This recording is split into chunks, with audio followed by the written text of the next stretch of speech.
70th Derby, and he's unleashed the hounds in the Derby. Oil money, he can't go a mile and an eighth. He did it in the 71st running of the Derby.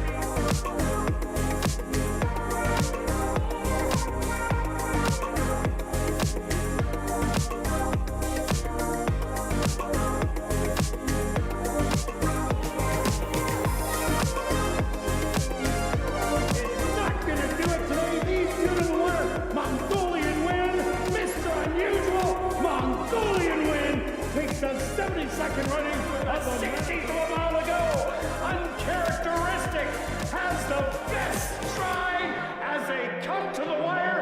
Uncharacteristic.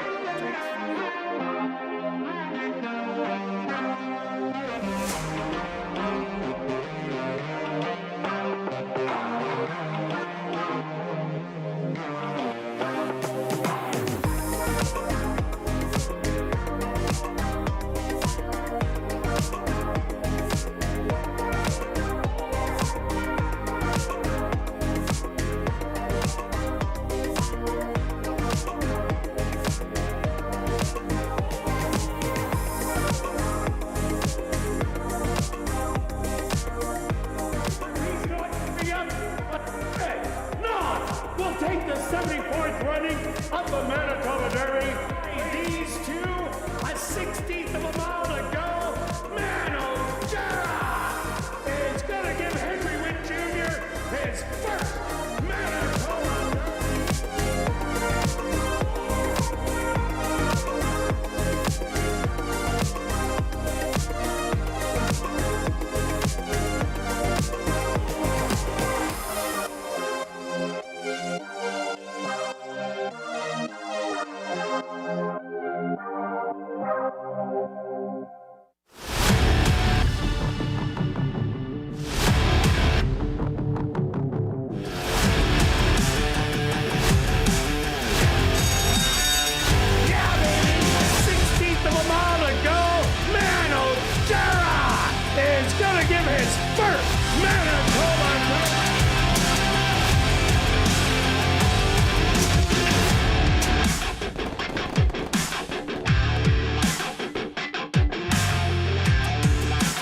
The Manitoba Jockey Club acknowledges that we are on Treaty 1 territory, and the land on which we gather is the traditional territory of the Anishinaabe, Cree, Anisininew, Dakota, Lakota, and Dene peoples, and the national homeland of the Red River Métis.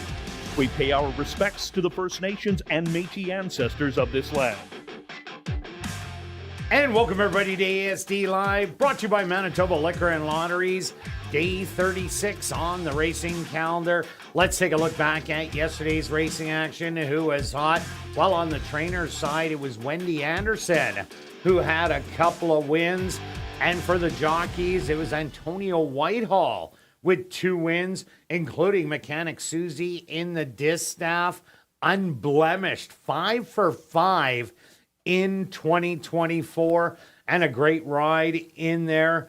Well, Stretch, not a ton of favorites yesterday. We had a few, but it was kind of a mix and match card. Yeah, good call. I thought the track played very similar to the Monday card. Or Monday cards continues to be a little faster than the previous weeks. So many good rides and so many photo finishes at the wire. They were so close that you couldn't even make the call. And they last were so 2 races. Absolutely. Unfortunately, we were kind of on the wrong side of these photos. And that kind of reminds me of a quote from my favorite movie, Let It Ride. How many times have you watched that movie? A fair amount of time. So the quote I'm going with today is, there's a fine line between winning and losing. And then Trotter, who is Richard Dreyfuss, says, the finish line. So that's part of the quote. Anyway, so I thought that was so true, especially from yesterday. So I wasn't just trying to find a reason to use the Let It Ride quote. But the key to my long story, probably a little too long already, but I've got time for story time. Oh, yeah, we have time today.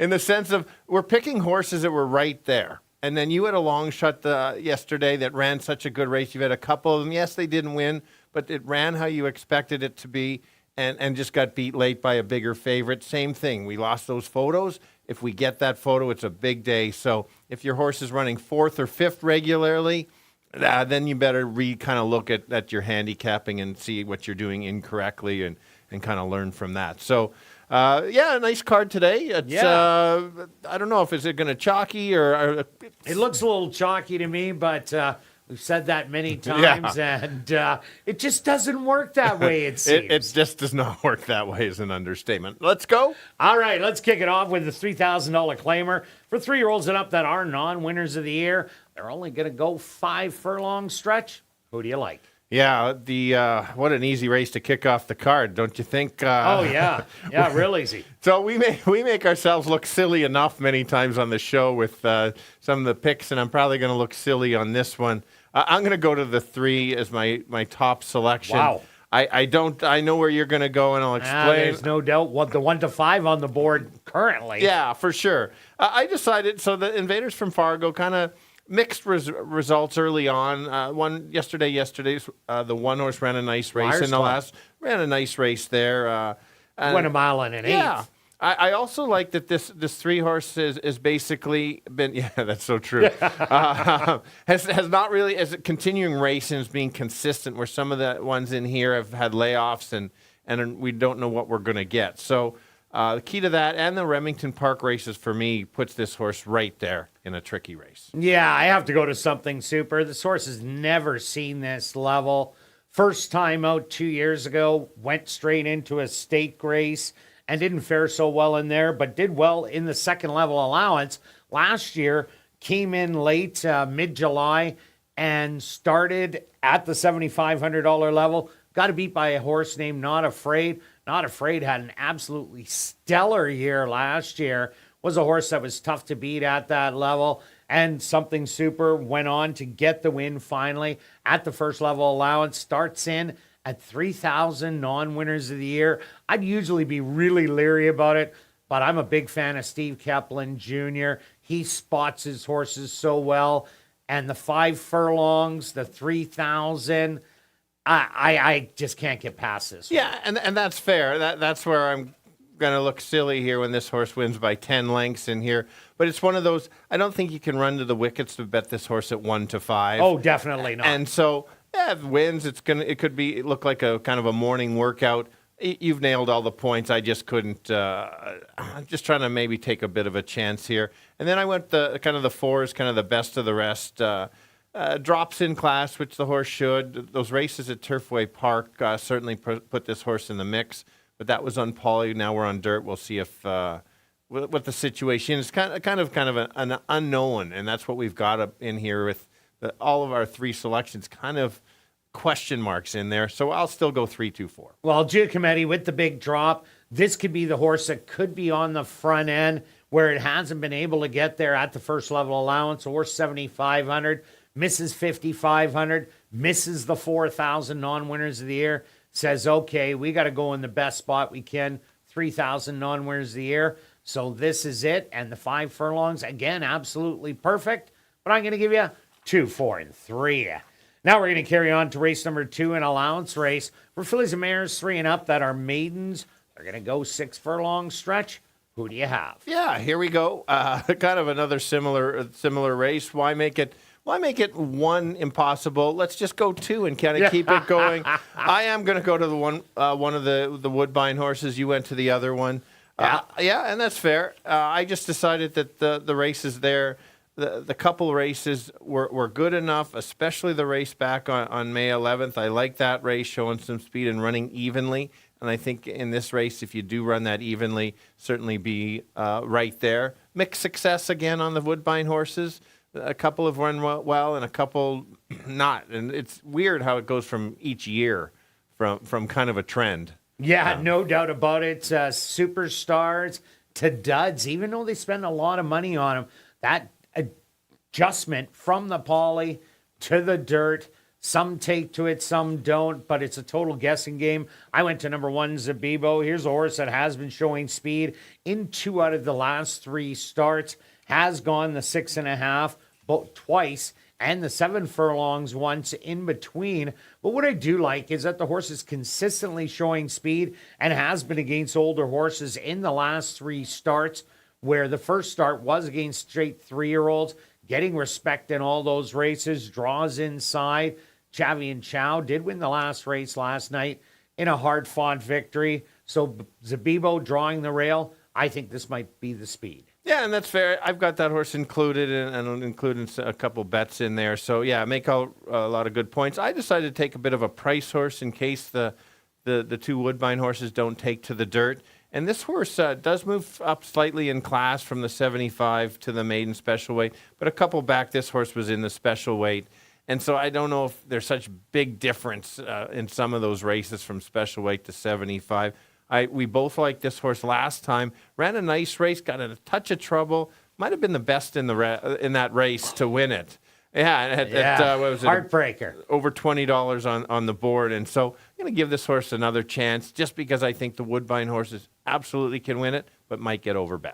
Yeah, this will be a late closer. I also like number 3, Mystery Dance in there. Mystery Dance ran a good second time out of the lifetime, only losing by a length to Sabanas. That was a horse that was coming by way of Woodbine also, and then ran 5th beaten 7.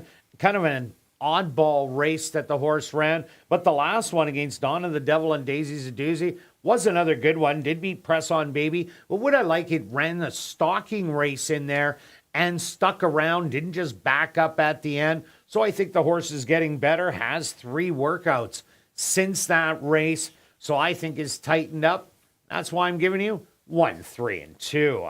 Now we're going to carry on to race number 3, kicking off Jackpot Pick 5 wagering. It's an allowance race for 2-year-old maidens. They're going to go 5 furlong stretch.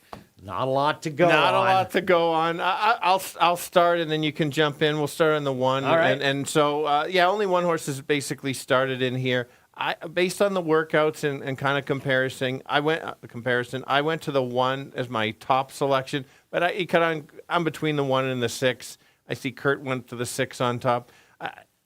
I could just make them the co-pick. To me, it looks like they worked out in company multiple times, ran the same time. I didn't get to see the workouts in the morning to see. And so if Kirt had maybe that could... I would have loved to see it. Yeah. I used to be the clock. That's true. That's absolutely.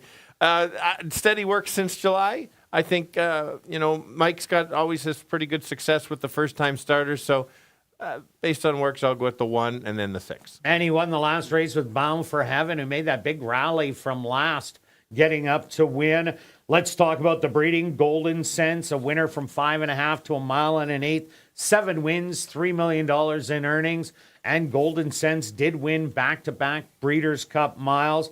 The mom, Delizia, she had 2 wins, $74,000 in earnings, and all of it sprinting. 9 siblings to talk about. And one is a full sibling, though. Exact same breeding, in other words. And that horse still is a 3-start maiden. We have another 2 that are maidens. A 1-time winner of $35K, a 2-time winner of $39K, a 5-time winner of $250K, a 7-time winner of $383K, and an 8-time winner of $236K. So, and in the order that I told you, that's pretty well the way I go, the most recent to the oldest. So those ones that made all the money, that's old breeding. The newer breeding, well, 3 maidens in a row. Yeah, it's interesting. Would you happen to know where they were racing at all? Yes, but I didn't write that all down for you, Stretch. Maybe next time I will, so we can talk about the maiden race for about 20 minutes. Yeah, no, I'm not trying. It's just more. Well, yeah, California, so Santa Anita. my point being is if they're running at Santa Anita, there's a big difference from what track. And I was a not, lot of these were on the California circuit. Okay, and I wasn't trying to put you on the spot. It was just, and I'll talk about the 2 since you were talking. Hopefully I can get to speak a little bit in today's show. The 2, you may remember this horse. This horse was entered and just happened to wander away. Yeah, took a left turn. A left turn before Instead it got of going to the straight onto the track Correct. and turning right. And the rule that I did learn, and of course Kirt knew right away, is if once you leave the track, you're automatically scratched. And because this horse decided to go for a little bit of a wander, was automatically scratched, I'm giving this horse another chance just because the 5 furlong works. I like looking for horses that have that 5 furlong work, so I think this horse is going conditioned that way. Even that last work is sharp in 49. B Jersey, the dad, 5 wins from 7 furlongs to a mile, made $1 million. The mom, 5 wins, 111,000 in earnings, was a sprinter, 2 siblings.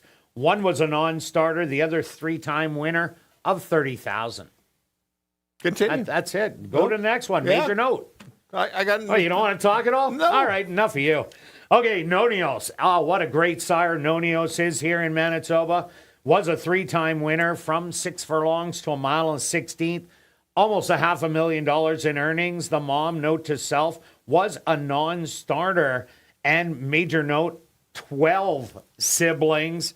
4 of them did not start. 3 of them maidens. A 1-time winner of $17K. Another 1-time winner of $15K. A 2-time winner of $33K. An 8-time winner of $234K. And a 5-time winner of $171K. But none of them were speedballs. Okay, good to know. Mark, make note of that. Okay, what about Cole Boy? Gets blinkers off today. Well, you could talk about this one. Had one start. Okay, thank you. The horse only has 1 start, but it also has a couple workouts since. That's important. We've seen horses that have that first start and then it really improve. So certainly I wouldn't disregard this horse because it's had only the 1 start. I like those the 5 furlong work 2 back, and that last one was good too. Yeah, no doubt about it. And the blinkers off, maybe that's the key for the horse. Number 5, Adventurous. The dad, always dreaming, 4 wins from 6 furlongs to a mile and an eighth, $2.4 million in earnings, and did win the Derby in 2017. The mom, 4 wins, $125,000 in earnings from 6 furlongs to a mile and a 16th. There is 8 siblings, one of them a full sibling who is still a maiden. There's 1 that didn't, or 2 that didn't start.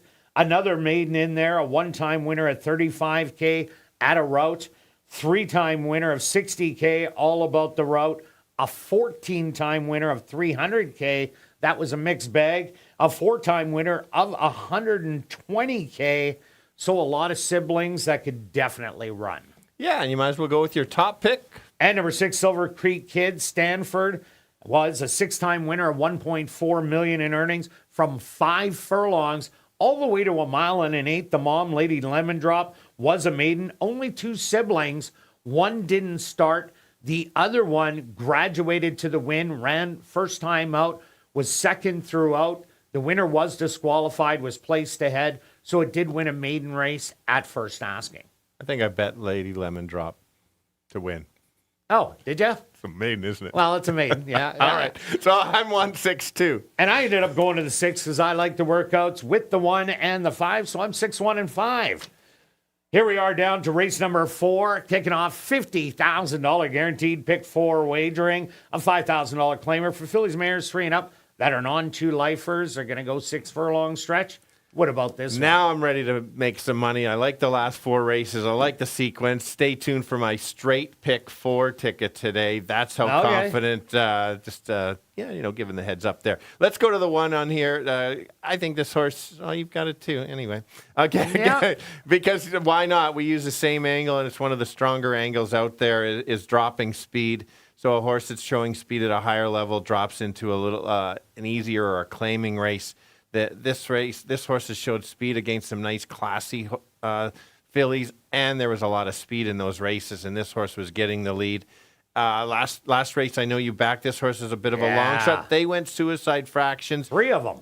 Exactly, no chance. Cuts back. I think this horse just breaks well and go gate to wire and get her first win at ASD. Yeah, I like that the horse beat the other 2 speed horses who were on the inside. And even that race previous to that against Happy Hour, Island High, Mary Who, that was a great race. As you said, probably loose speed. So also on top for me, also like number 6, Daisy's a doozy.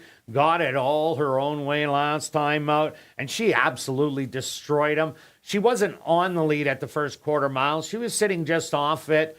But then Demario Bino said, let's go, and it was over from there. Was geared down, easily won by 11.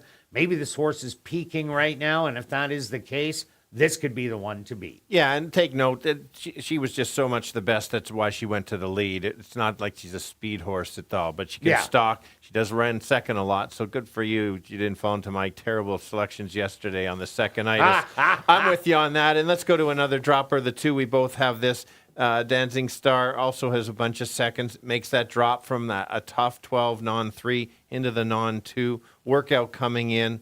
Certainly can pick up the pieces, especially if speed's not holding. So I'm 1-6-2. And I'm also 1-6-2.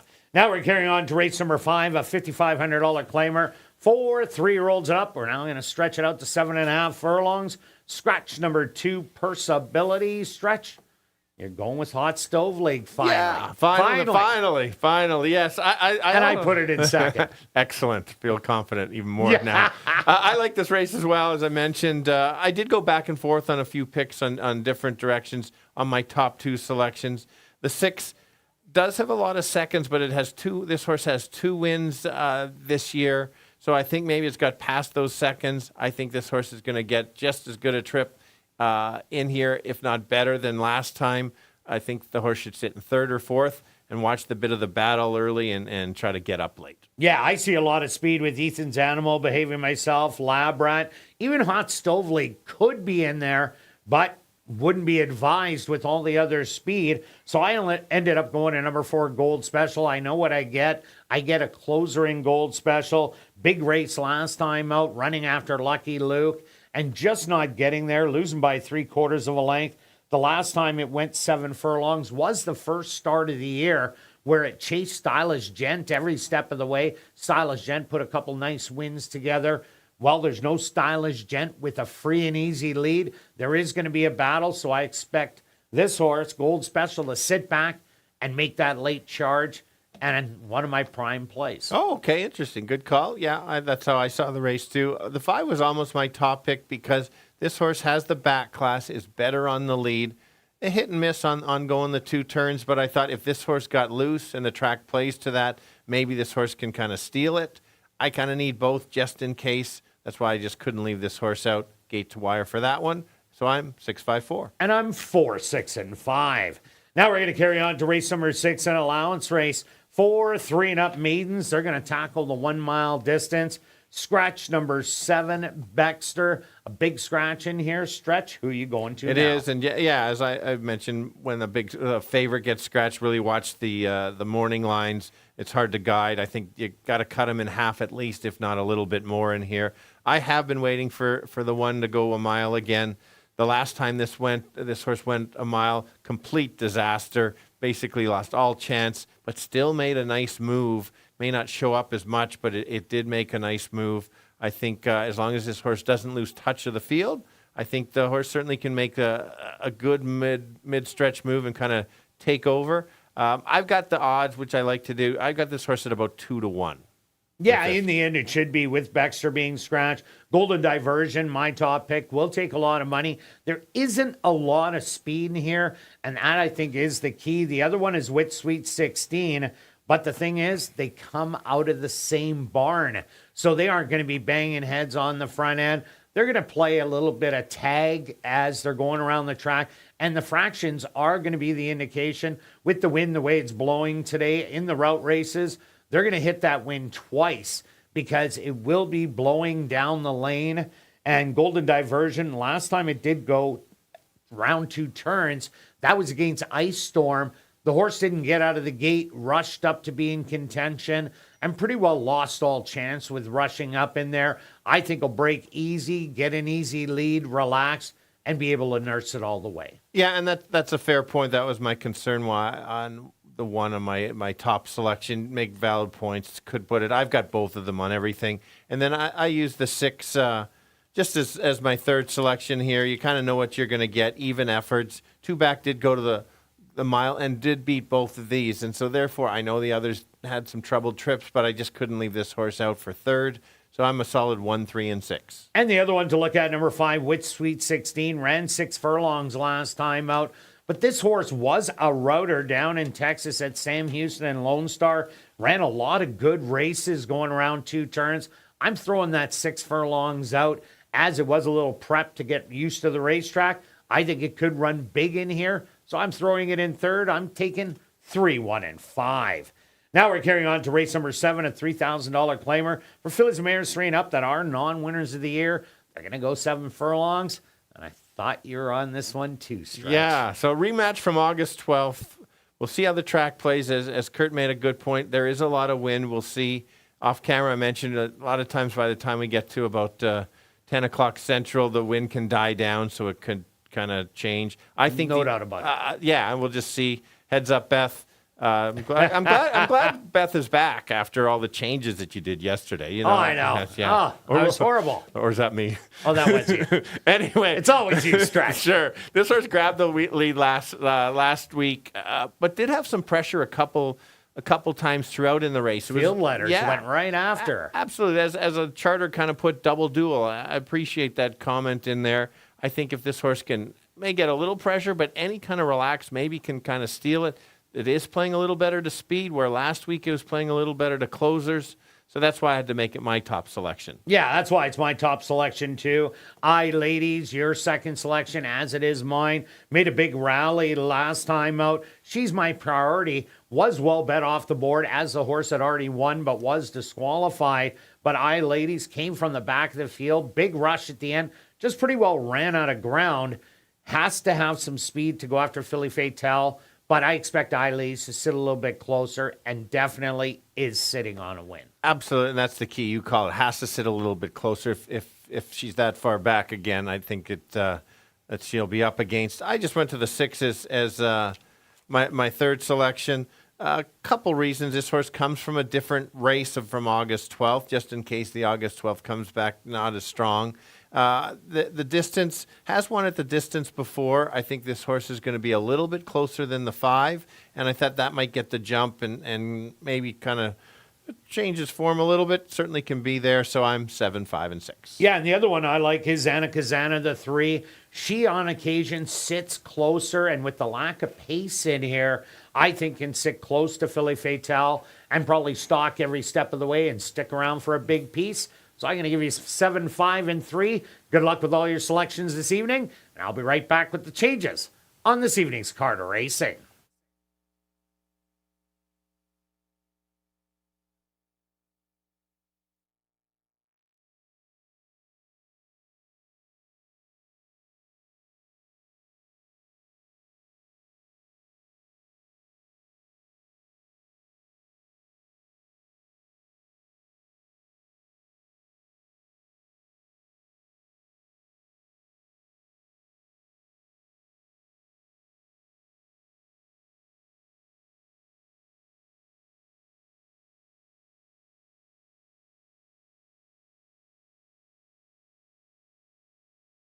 And if everybody can get their pens and programs ready, here are the changes on this evening's 7-race Card of Racing. Turning your programs to race number 1, just the lone overweight. Now turning your programs to race number 2, again, just some overweights. Now turning your programs to race number 3, kicking off Jackpot Pick 5 wagering. Number 4, Coal Boy, will race with blinkers off. And number 5, Adventurous, will not run on lay 6. The Jackpot Pick 5 carryover, just over $63,000.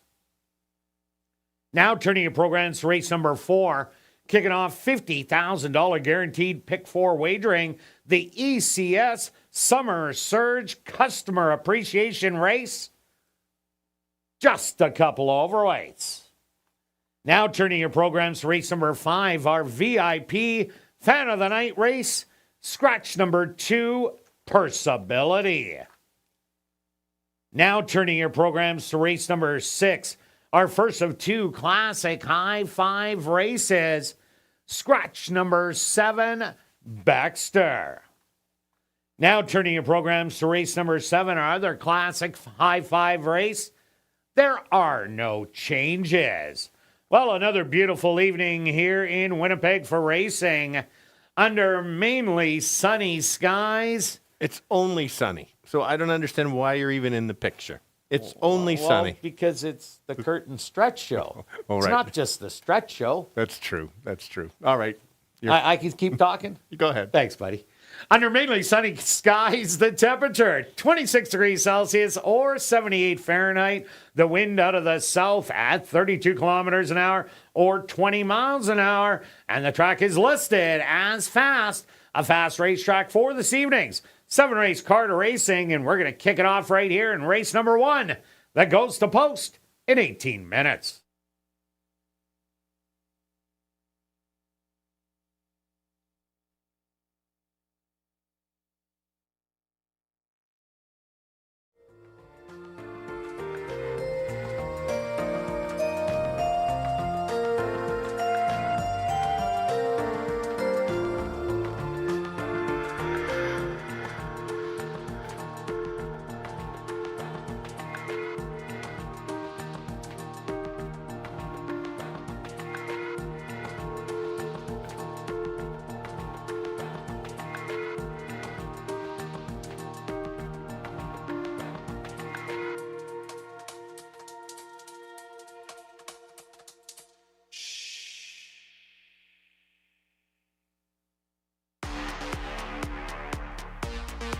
And welcome everybody to Assiniboia Downs. Be sure to enter your name for a chance to be our VIP Fan of the Night. Ballots are available in the lobby. If your name is picked, you're going to get the VIP treatment, including a $25 wagering voucher. You're going to get an ASD t-shirt. You're going to get an ASD ball cap, autographed by myself and Stretch when you come up to the press box and watch me call a race. Then you're going to head down to the paddock, see the horses, and then off to the winner's circle to get a framed photo with the winning horse. And if you're new to racing, make sure you stop by and see Shannon and Brad at the Fan Education Center, located on the main floor. Also, that's the place to open a free betting account at hpibet.com to bet on the races on your phone. And what's more, if you open a new account and bet 100, you're gonna get 100. Have a great evening of racing.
And welcome down to the paddock for race number 1. We're kicking off the Wednesday night card of racing with the $3,000 claimer for 3-year-olds and up. And our non-winners of the year, they're going to go 5 furlong stretch. Big favorite right now at 4-5 in the 2-something super. Yeah, I think that horse is going to end up going lower than that price. I agree. I'm going to start on the 3, take a small chance. We've got Jake on the camera today. There he is. He's got the 3 there. This horse is coming from Fargo.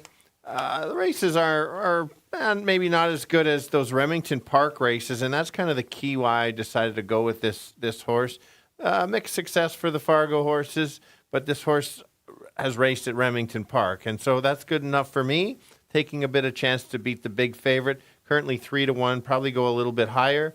I'm just going to take a bit of a shot. Yeah, what I'm kind of surprised on is this horse used to come off the pace, but they've been kind of jamming it to the lead, maybe because of the racetrack and going the short distances, but they are getting only 5 furlongs today. I would really like to see this horse come off the pace, but I went to number 2, Something Super. This horse last year, first start, was in a stake race. Didn't fare so well in there, but the comeback race was huge, running in a second level allowance, only getting beat by a neck. The first start last year was second beaten by 3/4 at the 7,500 level against Not Afraid, who you just couldn't beat at 55 or 75. Debuts at the bottom and comes in with a sharp work in 48-3. And I say Steve Keplin Jr. is a sharp trainer, young, who puts his horses where they belong, and that's why he wins races. Big shot to win. Yeah, that's fair. And then guacamole. It's not guacamole, is it? No, it's not guacamole. Giacometti, but okay. Well, let's get some guac there. All right. Let's go to the 4. Couple starts at a higher class makes the drop, should make the drop. You look back at the Presque Isle races on the Poly and even showing speed at Turfway Park. I think can show speed, going the distance, has a win at the distance. Just a matter of if the horse was just too high in class or just the dirt it just isn't his thing. So we're going to find out. Yeah, but Tom Gardapi has been heating up as of late. Absolutely. Another horse he has in here, number 1, Mo Aretha. Mo Aretha last year was able to get a win. That was in Lethbridge, but had some good races in the 5 non-3 lifers, banging on the door, going 5.5 furlongs, and running forward with speed each and every time. Showed the speed last time out, going 5.5 furlongs, but that was a tough non-winners of the year with Otter Pop, and She's My Priority in there. Draws inside and is a girl against the boys. That's a little against her, but she does bring speed to the race. For sure. And then the outside horses, I expect might be the long shot in the field. The last 2 starts not very good. Was a favorite 3 back. There were some good races back at Fauner. It's just a matter of this horse can turn around in form. That's why this horse is in the non-winners. But the horse runs its best race, certainly can be in the mix. Yeah, even though Sam Houston races were good. All right, let's go to our wagers here in race number 1 stretch. What do you have? Simply 20 place 3. Nope. That's it. Wow. Yep. A simple bet for you. What's wrong? Because of the first 3, I'm easing into the first 3 and just wait for the final 4. All right. I'm going to go a $20 early daily double, 2-1. And it is Show Parlay Wednesday, my favorite day of the week. Mine too. Maybe I can cash one of these. Okay. If it was yesterday, I would have made it to race 6. At least race 6. I was just going to say. Totalizer might have got me in there if I would have went to Totalizer. Yeah, no kidding. You're on a roll on that. I'm going to go to the show on the 3. No, I don't want to be a chalk player. Oh. Hurt. Okay. And I'm going to go show on the 2. 20 to show. Good luck with all your wagers here in race 1. And we'll see you back for race 2.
The horses are on the track for race number 1. They're going to go 5 furlongs for $10,000. Number 1 is Moaretha, owned by Kenneth Gardepy, trained by Tom Gardepy Jr. with Sachin Paris. Number 2 is Something Super, owned by Drop-In Racing, trained by Steve Keplin Jr. with Sven Balrup. Number 3 is Big City Boy, owned by Dale Henry, trained by Perry Cavanaugh with Neville Stevenson. Number 4 is Giacometti, owned by Dale Henry, trained by Tom Gardepy Jr. with Javanil Patterson. Rounding out the opener is number 5, Minister Maz, owned by Bill and Reed Mooney, trained by Bill Mooney with Dario Dalrymple. Post time for race number 1, approximately 3 minutes away.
All right, 4 boys, 1 girl, going only 5 furlongs. That's a speed early.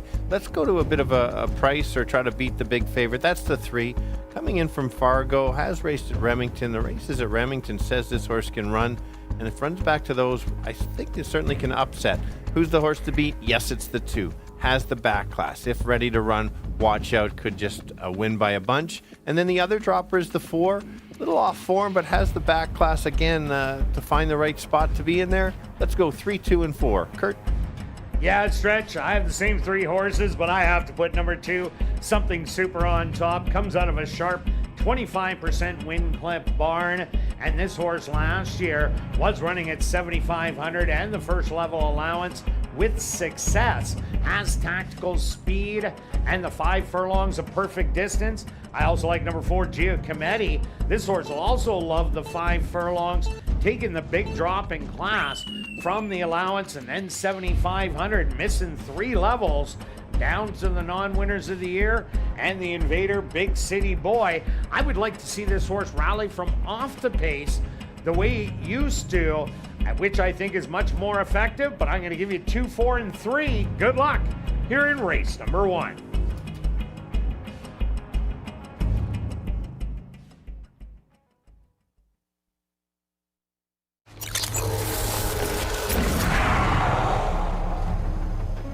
It's now 2 minutes to post time at ASD.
Moaritha, the filly, will be the first into the starting gate. Next up, the 1 to 2 favorite, Something Super. Here comes Big City Boy from the middle. Just 2 left to load. Giacometti. And now just waiting on Minister Maz.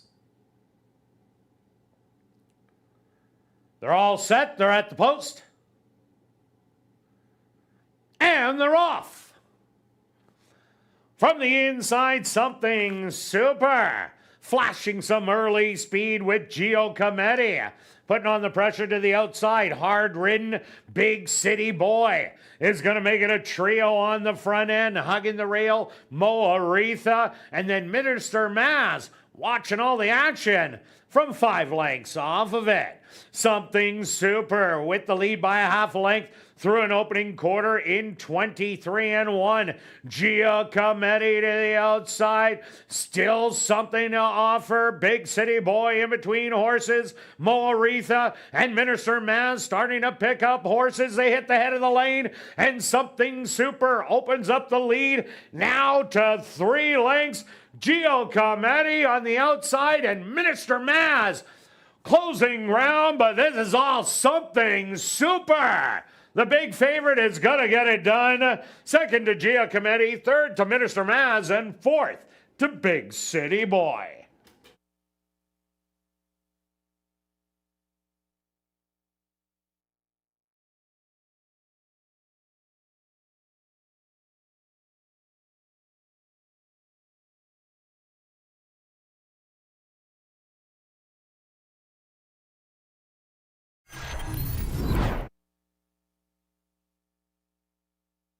The Stewart's opposed to number 2, Something Super.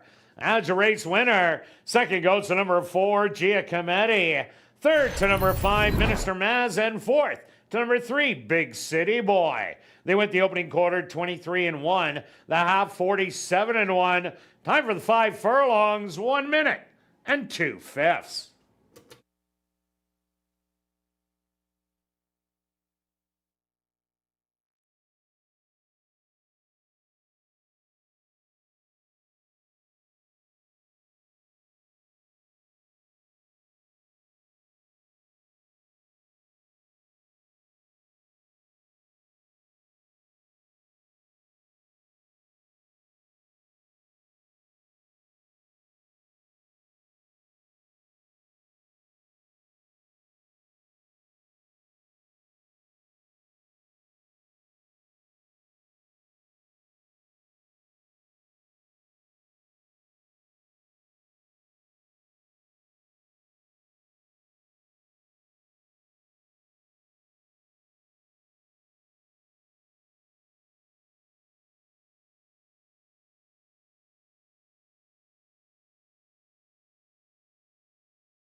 Now entering the winner's enclosure, the official winner here in race number 1, that's number 2, Something Super.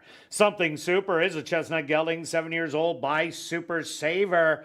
Out of the mares, Something About Betty by Forestry. Owned by Drop-In Racing, trained by Steve Keplin Jr., and ridden to victory by Sven Balrem. Time for the 5 furlongs, 1 minute and 2/5.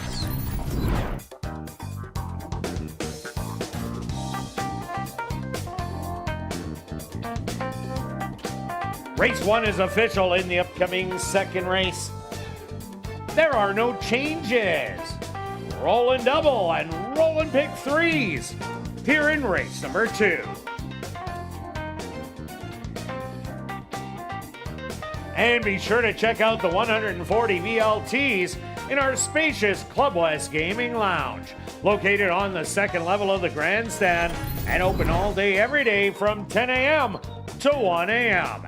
And tonight and every race night, we will be drawing for $500 cash at 11:30 p.m. in the VLT Lounge during Crazy Hour.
Ladies and gentlemen, turning your programs back to race number 1, we had a claim to report. Claim for $3,000 was number 3, Big City Boy, claimed by Sons of the Lane, trainer Lise Pruitt.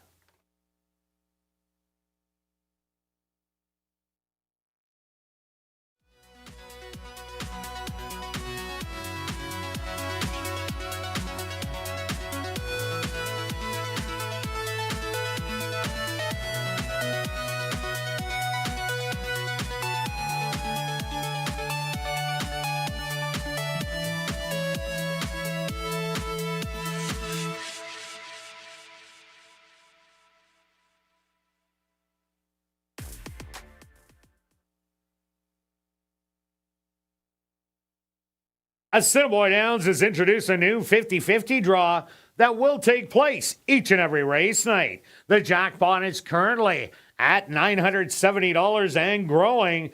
Tickets are 1 for 10, 10 for 20, 50 for 50, or 200 for $100. You can get your tickets at Guest Services, the VLT Cashier's Cage, the 50-50 ticket seller who is walking around the facility, or you can just go to 5050.asdowns.com.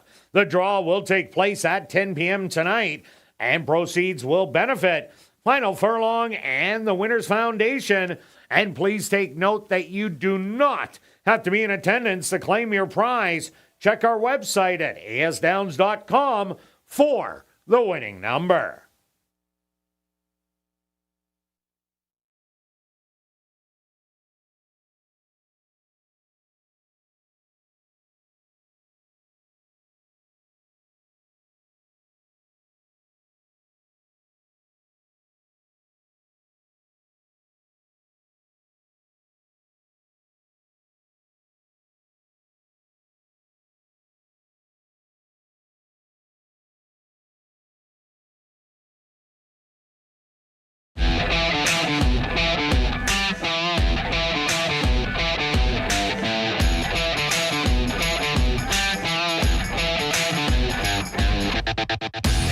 And welcome back down the paddock for race number 2. We have an allowance race for fillies and mares 3 and up that are maidens. They're going to go 6 furlongs.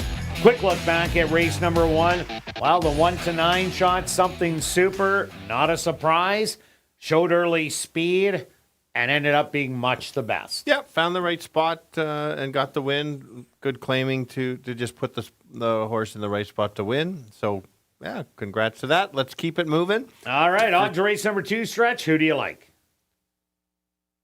Are you sure? Yeah, okay, Jake. I'm going, let's go to the 2, the Woodbine horse. Figures are there. We're going to find out if this horse can take to the dirt. The race I really like, this is the May 11th race where this horse ran evenly in a tough field there of 9. If this horse handles it, I think this horse is the one to beat. I bet this horse down, but some years we get the Woodbine runners, and then the next year not so much, and this year is kind of the in-between there. So we'll wait and see. I don't like 4 to 5 as a win price, but you can't leave it out if you're playing some exactors or pick 3s. Yeah, no doubt about it. I went to number 1, Zabibo, the other Woodbine Invader. This one has been showing speed in most of the outings, except for the first start and the last one. The 2 middle races are the ones I like the most. But Zabibo last time out, 5th beaten 12. That looks horrible, but that winner did win by 7.5 lengths and still showed a little bit of late run down the lane. Has been respected a little bit in each and every start. Draws the rail, and that's always an important place to be. For sure. That's a good point that you made. Always check where the winner finished. Maybe 1st or 2nd. You could be 6th or 7th, but in a mix of that. So I decided to go to the 4, getting 8 to 1. I like that price. That one I might consider betting on a win bet just because a bit of an overlay. Was it in for 7,500, moving up to the maiden special weight. But I just like that trip. A touch of trouble there. I think the horse was best in that race. Just has to get the right position. I'm using the first race as no guide of anything just because of the non-winners and the big favorites. So this horse has been the maiden special weight, ran it evenly after showing some speed. If this horse's new running style is off the pace, I think it's got a shot. Yeah, I also like number 3, Mystery Dance. Ran a good race second time out after just having an interesting trip the first time in a tough race, but came back with a good second to Sabatis at big odds. Then ran an even effort again the next start. Last time, the horse ran absolutely great, only beaten by 3, stuck around, has had 3 workouts in the interim. Nice 36-1 breezing on July the 23rd. That was only just a little over a week after the race. I think this horse is getting better. And 5 to 1, well, you might want to take a look at that if the 1 and 2 don't take to the dirt. For sure. Let's take a look at the 5. First 2 starts here. Ran some nice races. I backed him on that. You're not the only one. Yeah. And so then had the trouble trip 2 back last time against the boys. So maybe throw that one out. If you're looking for another one of those long shots, if like you said, some of them don't take to the dirt, this could be the one because there are races on this horse's form that could be there. Yeah, and also look at number 6, Bottles and Bibles. Hasn't been able to get it going. At the bottom, 7,500. Jumps up to the allowance level. Will definitely have to show more to get a piece of things. But all right, Stretch, on to race number 2. What are your wagers? Taking a shot on a bit of a price right now at 8 to 1, but just place, just in case. So Okay. 20 place on 4. And myself, I'm going after the Triactor. I'm taking 1 with 2-3-2-3. That's only $2, but I'm greedy. So I'm going to do a $10 one for 20. Add the 4, Kurt. Well, I'm not going to add the 4 because I got show going on. All right. And I know you just ran down and got car change. I did. So what do you got? I got the card change bet. I'm not a quitter here, Kurt. I've got 20. If I went place on the 4, why not on the show on the 4? 20 show on 4. And myself, I'm going 20 to show on number 1. 21, Kurt. Or 21 to show on number 1, Zabibo. Good luck with all your wagers here in race number 2, and we'll see you back for race 3. Kicking off Jackpot Pick 5 wagering.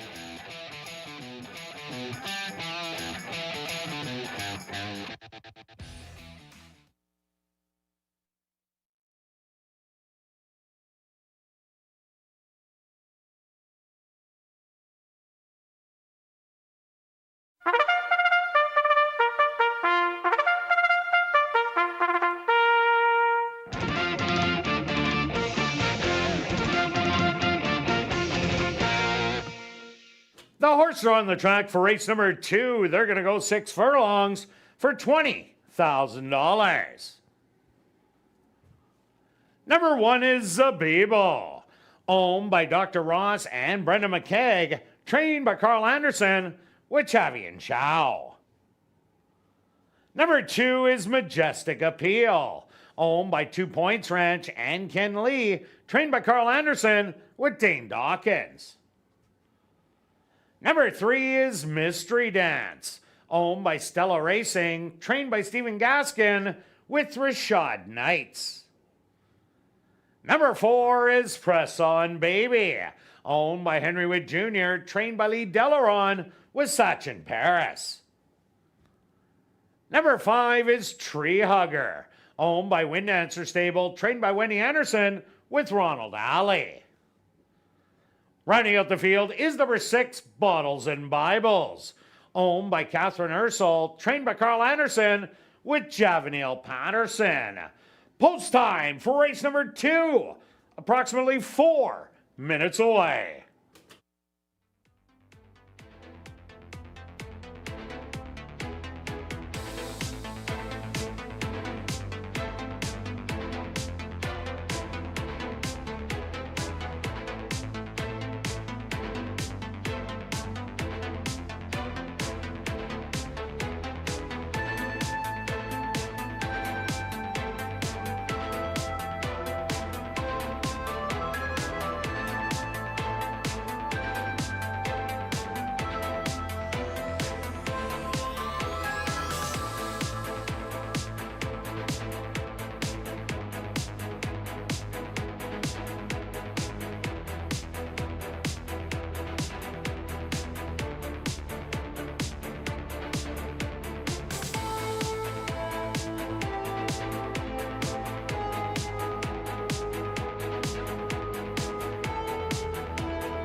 The girls looking for their first win lifetime, going 6 furlongs. A competitive field for sure. A couple invaders from Woodbine in Toronto. That's the 2 horse, current favorite. Has better figures than the local horses. They run on a different surface, but if this horse takes to the dirt that they run on here, it should be tough to beat. There's a bit of a long shot. It's a local. That's the 4. 8-1, moves up a class a little bit, but should sit off the pace and try to make a late run. And then you've got to use the other Woodbine horse, the 1 horse. So I'm going to go 2, 4, and 1. Kirt? Yeah, Stretch, I ended up going to the 1, Zabibo, one of the invaders coming from Woodbine. This one has been forwardly placed in 2 out of the 3 starts. Last time out, the winner won easily by 7.5, so it was only 5 lengths out of second. I like that the horse has been running against older horses in 3 out of the 4 starts. You gotta like the other Woodbine invader and Majestic Appeal, taking all the money at 4-5. This one also has a little bit of a forward running style, and that maiden special weight race last year, that's one great race. And number 3, Mystery Dance. The last race that it ran with blinkers and Lasix was a huge third place effort. Came back with the sharp work, has been sitting waiting for this race, and has worked 2 more times and does like the surface. I'm going to give you 1, 3, and 2. Good luck here in race number 2.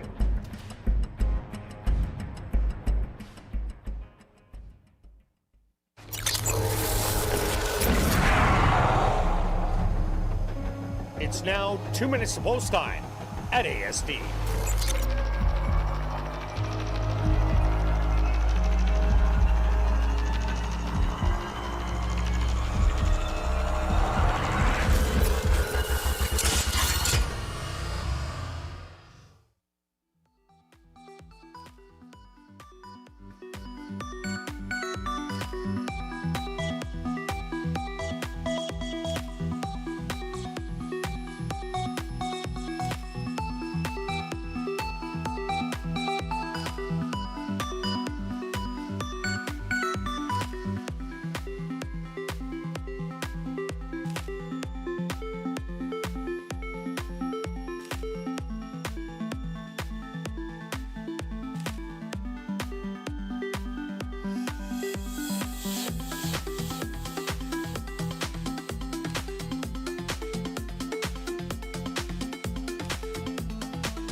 It's post time.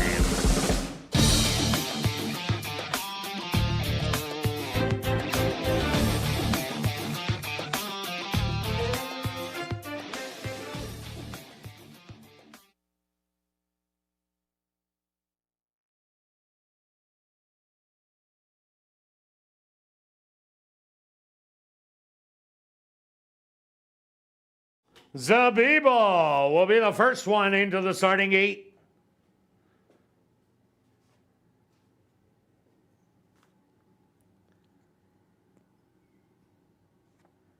Next up, the 3 to 5 favorite, Majestic Appeal.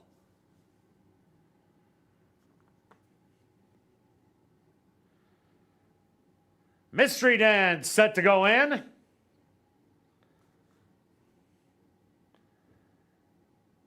Press on Baby's turn. Just 2 left to load. Tree Hugger. And now just waiting on Bottles and Bibles. The field is set. They're at the post.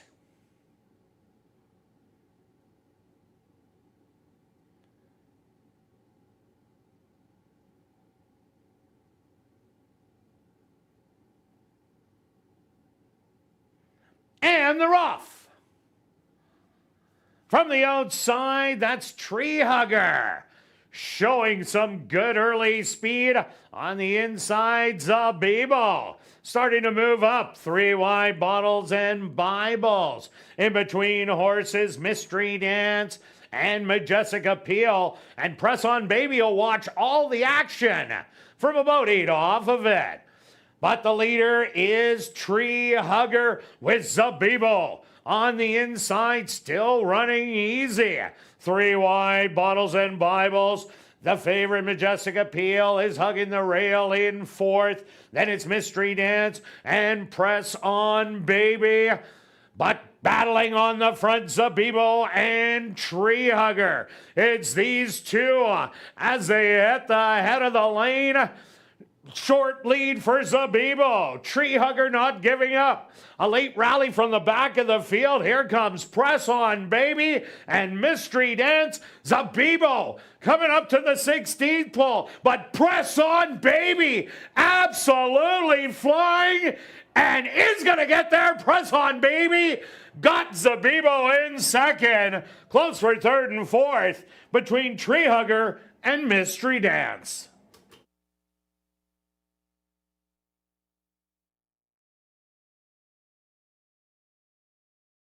Ladies and gentlemen, please hold all tickets. A Stewart's inquiry into the running of race number 2.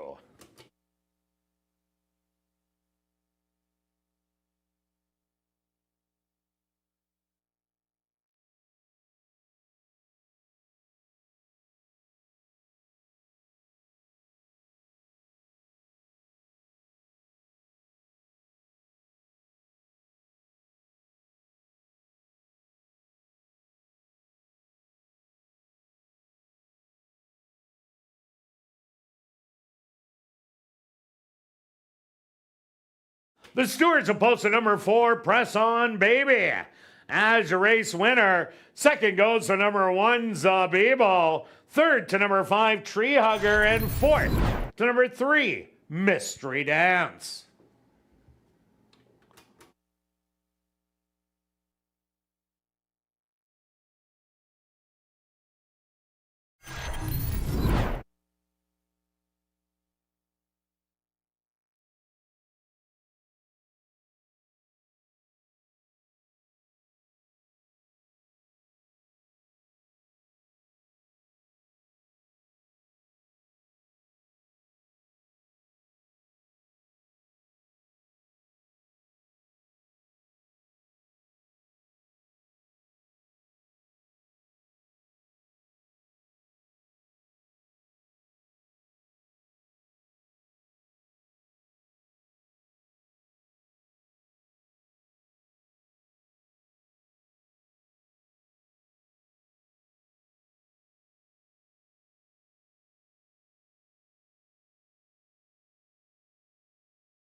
Ladies and gentlemen, Dane Dawkins aboard number 2, Majestic Appeal, has claimed interference against number 3, Mystery Dance, and jockey Rashad Knights.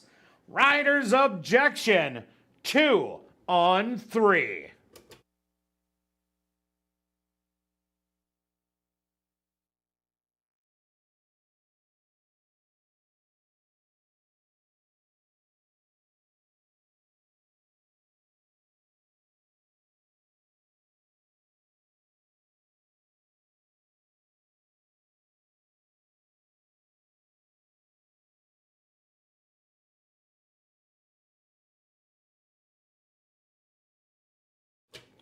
Now entering the winner's enclosure, the unofficial winner here in race number 2, that's number 4, Press On Baby.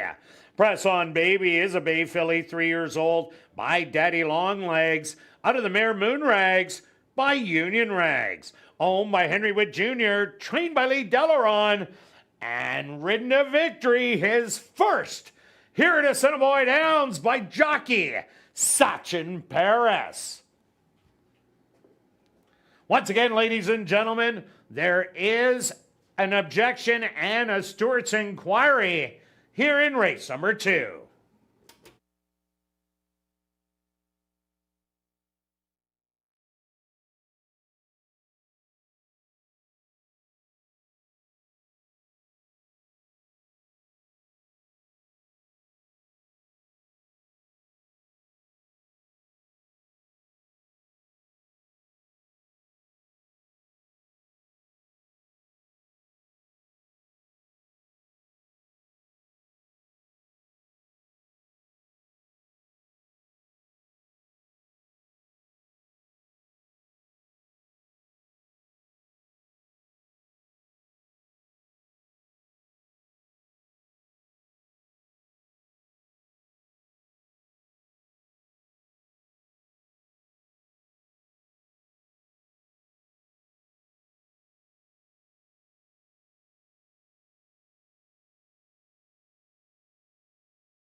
Ladies and gentlemen, after reviewing the films, the stewards have disallowed the claim of foul. 4, 1, 5, and 3 will become official.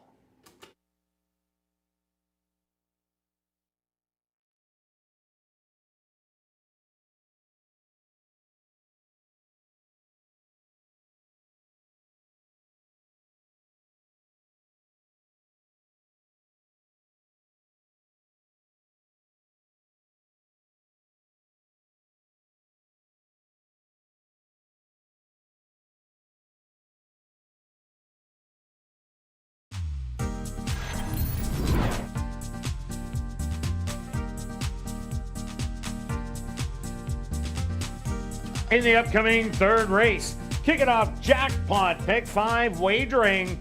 Number 4 Coal Boy will race with blinkers off. Number 5 Adventurous will also not run on Lasix. We will carry on with the rest of the changes in this evening's pick 5. No changes in race 4. Turning your programs to race number 5, scratch number 2 Percibility. Turning your programs to race number 6, scratch number 7, Baxter. And there's no changes in race number 7. Jackpot pick 5 wagering with a carryover of just under $64,000. They'll go to post in 12 minutes.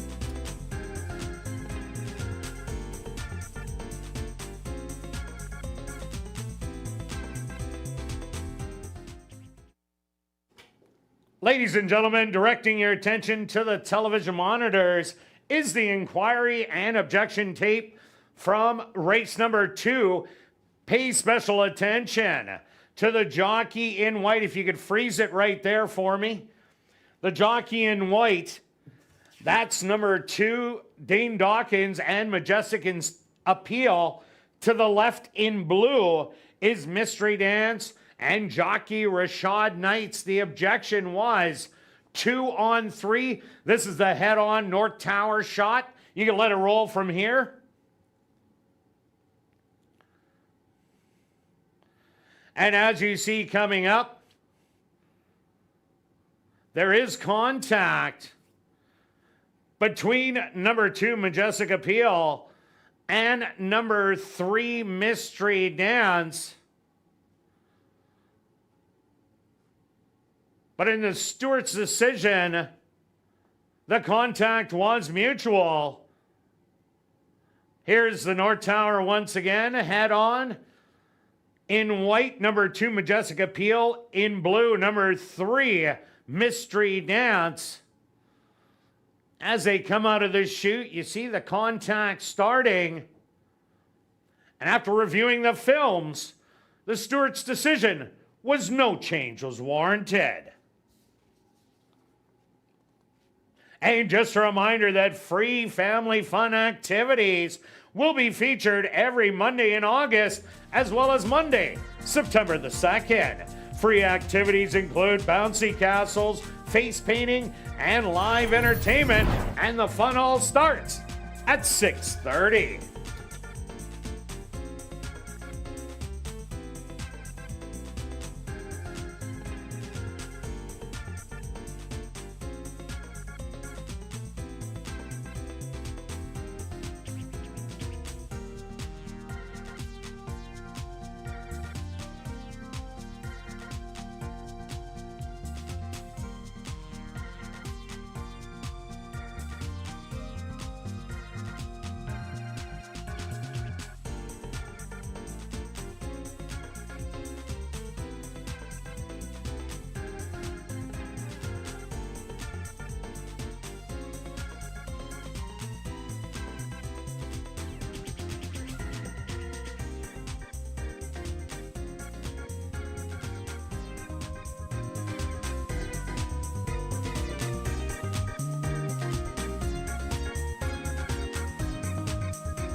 And welcome back down Paddock 4, race number 3, kicking off jackpot pick 5 wagering with an allowance race for 2-year-old maidens. They're going to go 5 furlongs.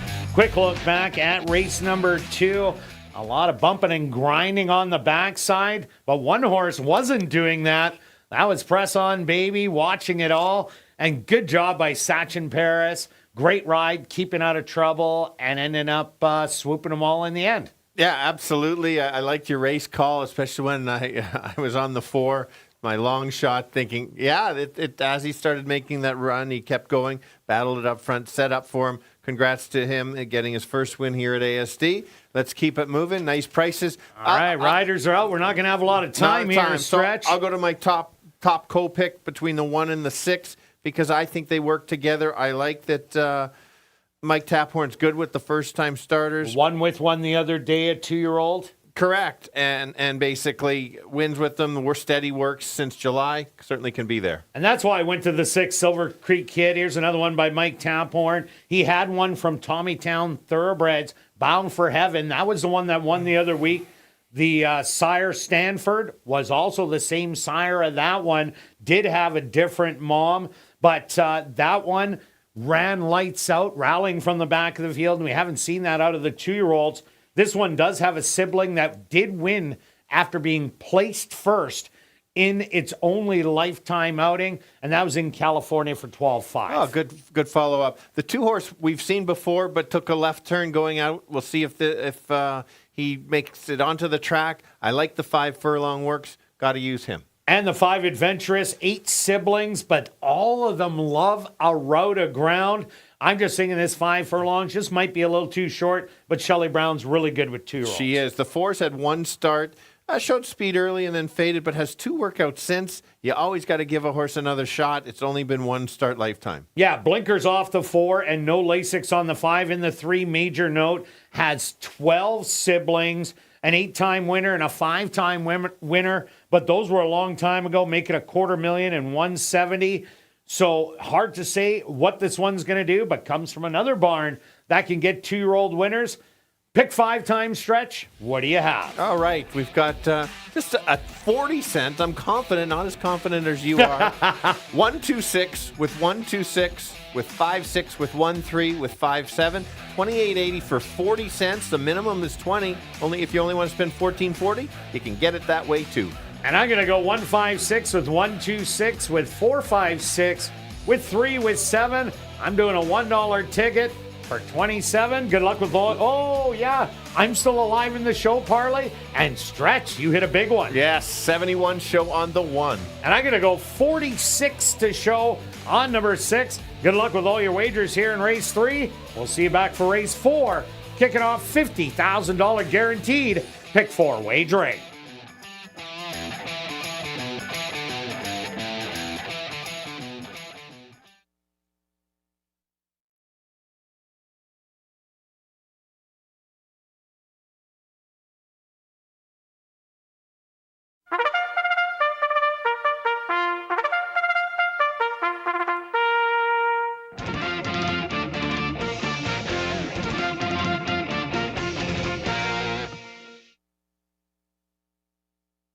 The horse on the track for race number 3. They're going to go 5 furlongs for $20,000. Number 1 is Gopher, owned by Roger Plant, Ken and Ed Pollock, trained by Mike Taphorn with Ronald Alley. Number 2 is Conspiracy Theorist, owned by Pierre Esquirol and Wind Dancer Stable, trained by Wendy Anderson with Dane Dawkins. Number 3 is Major Note, owned by Arneson Farms, trained by Lise Pruitt with Chavi and Chow. Number 4 is Coal Boy, owned by Bill Meikle and Wind Dancer Stable, trained by Wendy Anderson with Javanil Patterson. Number 5 is Adventurous, owned by All for One Stables and Florent Rivard, trained by Shelley Brown with Antonio Whitehall. Rounding out the field is number 6, Silver Creek Kid, owned by Gary Naherniak and Mike Taphorn, trained by Mike Taphorn with Neville Stevenson. Jackpot pick 5 wagering. Here in race number 3, they'll go to post in approximately 3 minutes.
All right, the 2-year-olds only going 5 furlongs, all looking for their first win. That's why they're maidens. Only the 4 is the one that started. Only one start. Let's take a look at the one along the rail. Has those steady morning workouts. I think that says this horse is ready to go. Got to use that one. Favorite has worked out in the morning with the 6, and they are very equal. So you've got to decide who can race at night. And then the last one is the 2 got to the racetrack this time. Looks good on the track. 7-2. That's a nice price. Wide open. But let's go 1, 6, and 2. Kirt. Yeah, Stretch, I ended up going to the 6 Silver Creek Kid. Tommytown Thoroughbred sent another one to Gary Naherniak, and he bought it from them, and it was a winner in Bound to Heaven. Same sire of Stanford. This one has great works coming in. Yeah, the other one's getting bet a little bit more, but does draw the outside, which is better in the 2-year-old races. I do like number 1, Go For. Taking all the money, seems to have beaten the other one in a morning workout by a couple of lengths, but that was some time ago in July. The other horse I like, number 5, Adventurous. The family likes to go longer, but Shelley Brown, she's very good with her babies, and I like all the workouts in there, so I'm going to give you a 6, 1, and 5. Good luck here in race number 3.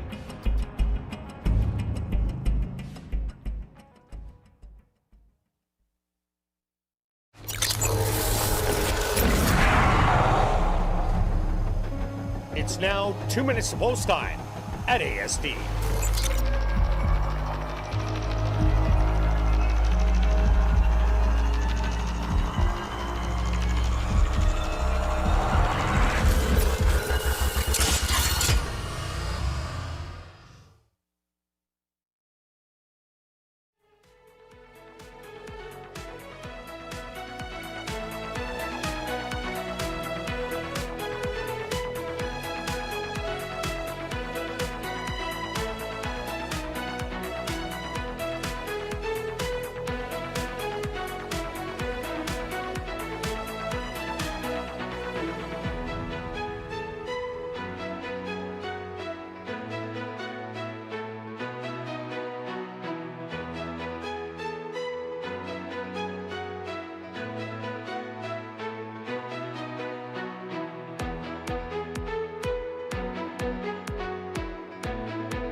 Gopher will lead the 2-year-olds into the starting gate.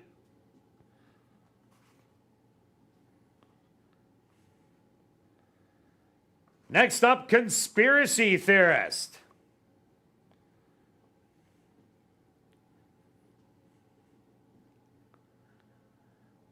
Major Note will be next.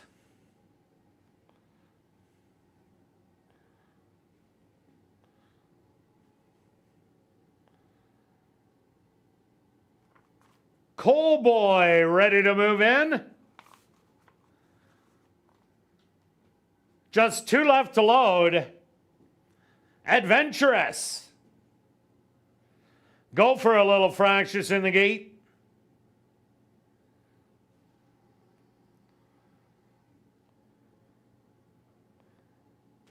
And now just waiting on the 7-5 favorite, Silver Creek Kid.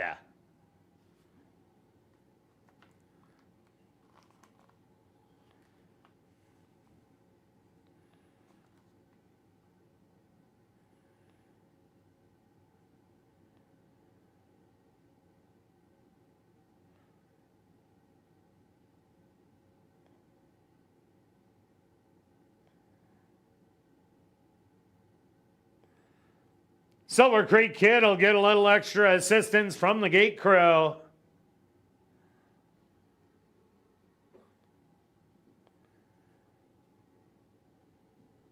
And it's now in.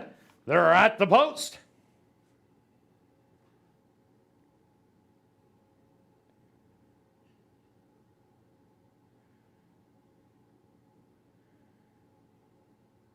And they're off. From the outside, Silver Creek Kid showing some good early speed with Coal Boy. On the inside, also wanting a piece of the front end. Settled back in behind, that's Gopher and Adventurous. Another length and a half back to Major Note. And well back to Conspiracy Theorist, who is about a dozen off the lead. The opening quarter, 24 seconds. And Coal Boy now opens up on the field by 3. In an all-out drive, Silver Creek Kid in between horses. Gopher's gonna wait for room and now gets it as they hit the head of the lane. Coal Boy has gone off now by 4. Gopher on the inside and Silver Creek Kid, they're battling it out for second and third. A 16th of a mile to go. And Coal Boy is going to be the upsetter at 10-1. Silver Creek Kid in second, Gopher in third, fourth to Conspiracy Theorist.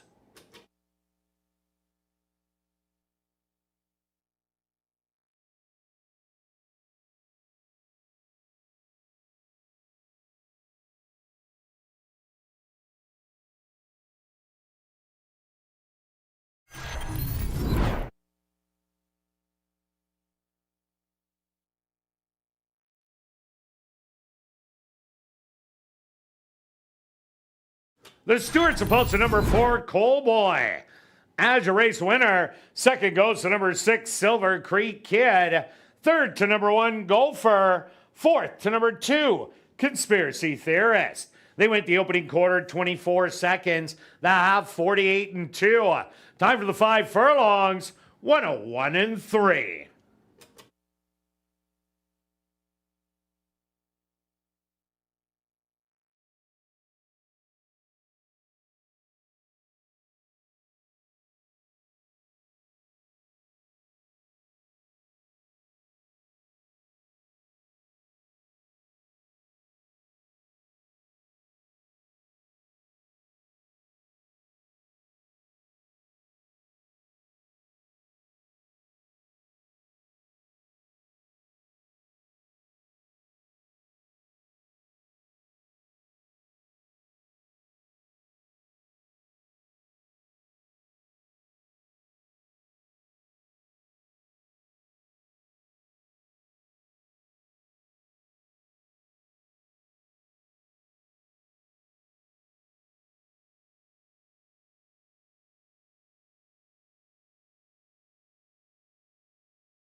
Now in the winner's enclosure, the official winner here in race number 3, that's number 4, Coal Boy.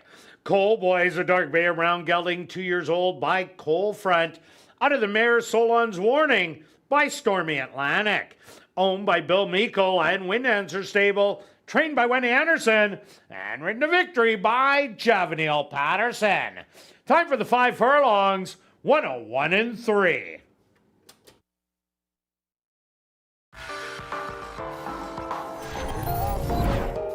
Race 3 is official in the upcoming 4th race. The ECS Summer Surge Customer Appreciation Race. There are no changes. We'll carry on with the rest of the changes in this evening's Pick 4. Turning your programs to race number 5, scratch number 2, Persability. Now turning your programs to race number 6, scratch number 1, number 7, Baxter. That's in race 6. Scratch number 7, Baxter. There's no changes in race number 7. The ECS Summer Surge Customer Appreciation Race. Here in race number 4, they'll go to post in 14 minutes.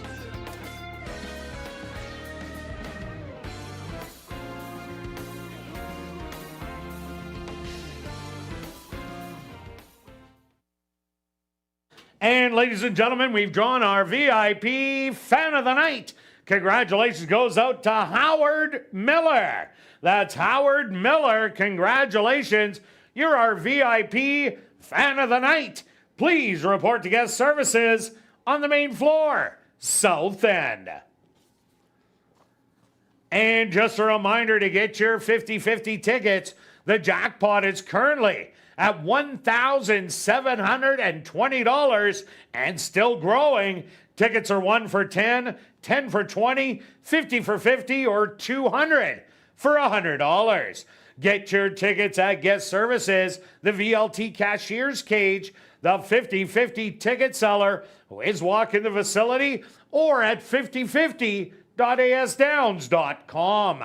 Ticket sales will close at 9:50 p.m. The draw will take place at 10 p.m. tonight, and proceeds will benefit Final Furlong and the Winners Foundation. Please take note that you do not have to be in attendance to claim your prize. Check our website at asdowns.com for the winning number.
And welcome back down the paddock for race number 4, kicking off $50,000 guaranteed pick 4 wagering with a $5,000 claimer for fillies, mares 3 and up that are non-2 lifers. They're going to go 6 furlongs. Quick look back at race number 3. Wild Stretch Coal Boy ends up getting the job done. Silver Creek Kid ran a good race. Maybe expended a little energy behind the gate before they got it in, but both 6 and 1 ran great. And the 2 conspiracy theorists, what a big late run on that horse. But Coal Boy made the front and just kept going. And we talked about it multiple times about only one start, had the 2 good workouts, had the blinkers, had that start. It just had every reason to... Subtracted the blinkers. Subtracted the blinkers. Either which way. It was an equipment change, and the work showed that the horse can run and paid. So back-to-back long shots. So let's keep it going on the race 4. All right. Pick 4, already a bunch of money in the pick 4 pool. It's an interesting sequence. Jake's already ahead of me because he always is on the ball. Let's go to the 1 along the rail. Going off at a huge price at 11 to 1. A little surprised about that. This horse is dropping speed, meaning from a higher level allowance horses to a race that the horse can get claimed. Cuts back in distance. If you look back at some of the races this horse had to battle with early, you would say, oh, wow, I've got to like this horse. Like Mary Who shows right there. Island High has some speed. And this horse hung around and then, yes, got tired late, but could get away on them. Yeah, no doubt about it. I also like number 6, Daisy's a Doozy. I think figured it out totally last time out. 3 outs ago, made a power move, and then got caught really late by a half a length. Then went in the R.C. Anderson going a mile. That seemed to be a little bit too far. But then on the cutback, didn't beat a lot in there, but did it so easy and in a really sharp time. This is a horse that just might be coming around. Absolutely, for sure. Let's take a look at the other dropper, the 2 horse. This horse has a workout coming in, which is important. It's been off a few weeks. Drops from the non-3, meaning the horses, most of them had won 2 races. A higher claiming price drops down. If you look back at the allowance level where the 1 was running, this horse has a second. Careful on the win. Likes to run second a little bit much for me, but her horse certainly belongs at this level and has to be used. Also, take a look at number 3, Woke Joke. 2 outs ago, this horse came from the absolute clouds to run him down and win by 2 3/4 lengths. Last time out, steadied early, was still way back, but made up an immense amount of ground. This horse hopes there is some pace battle on the front end. If that happens, it increases Woke Joke's chances of getting up. For sure. Let's take a look at the 5. This horse also shows speed, coming from Fargo. Had a nice second 2 back, a couple races at Louisiana Downs, running in breed races, 2 back, 1 for 5,000 maiden, showing speed. So I expect this horse to battle early. And number 4, Blue Eye Joe, trying to look for a little bit of former glory as the horse ran a really good second for 4,000, non-2 at Golden Gate, broke the maiden for 8,000. But since it's come to the Downs, has yet to really show much. Last time went off at over 100 to 1 on the board. But you never know in these non-2 lifers. But let's go to our wagers. Pick 4 time stretch. What do you have? Okay, I'll start with my main ticket. You like that? And I'm going to say that we've done this too long together to not talk and have that ticket. Let's go. $1 pick 4. 1, 2, 5, and 6. With 5, 6. With 1, 3. With 5, 7. It's $32. And I'm going to spend the $40. $8 straight. Wow. 1, 6, 1, 7. And myself, I'm going to take 1, 6 in here, then the 4, 5, 6, then the 1, 3, key the 7 in the last leg for $12, and then I'm doing almost a straight. I'm just going to take the 6 in here, then the 4, 6, then the 3, and the 7. That is only a $2 ticket, but I'm making it a $4 pick 4, so that's $8. All right, Stretch, we're still alive in the show parlay. And even our production crew's saying, cash out. Yes. But you think we're going to do that? We're not quitters. No shot. We're not quitters. No Kirt. shot. After only 2 races for myself because I had to get the car changed. Let's go. Woo. 93 show on the 1. And I have 49. I'm going show on number 6, Daisy's a Doozy. Good luck with all your wagers here in race 4. We'll see you back for race 5.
The horses are on the track for race number 4, the ECS Summer Surge Customer Appreciation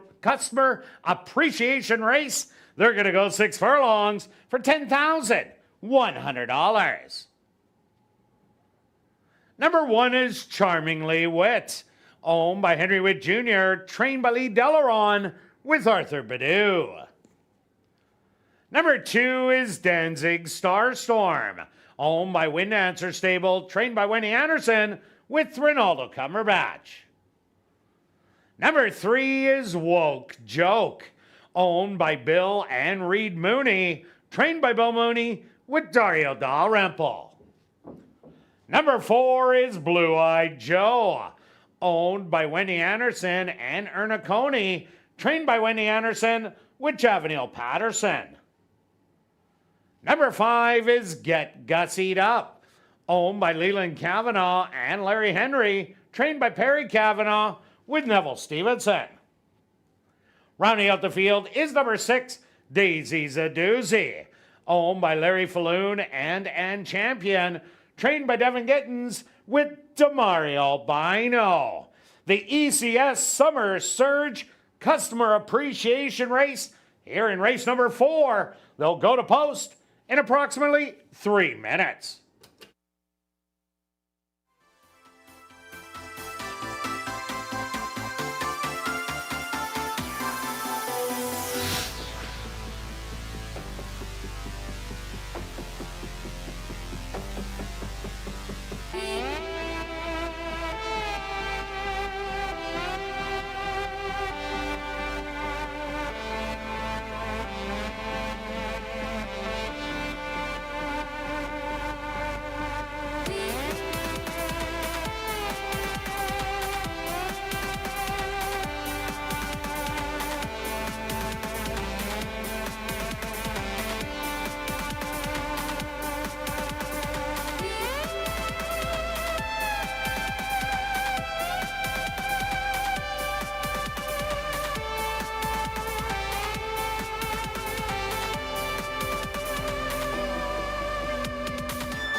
Going 6 furlongs, all of them looking for their second lifetime win. Let's go to the rail horse, the 1.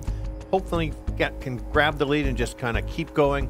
Has that back class to show some speed. Her 1 victory, she grabbed the lead on from the rail and kept going and won it. Who could beat her? The 6 horse, possibly coming off the pace, current favorite, should sit in about 3rd or 4th and try to make that late move and take over. And then the 2 is another class dropper with the workout coming in. Likes to run 2nd and 3rd a little too much, but certainly use this horse in the exactors. So let's go 1, 6, and 2. Kirt? Yeah, Stretch, I'm with you. Charmingly Wit last time out was in a 3-horse duel for the front, and they were going as fast as they could, and they succumbed to that battle, but it did beat the other 2 speed horses. Draws the rail, and I think that's important. Daisy's a doozy. Looked absolutely phenomenal last time out, didn't beat much, but the way she did it was so easy and in a really good time. And the 2 Danzig Starstorm has yet to see this easy a company. This might be the day, but I'm going to give you 1, 6, and 2. Good luck here in race number 4.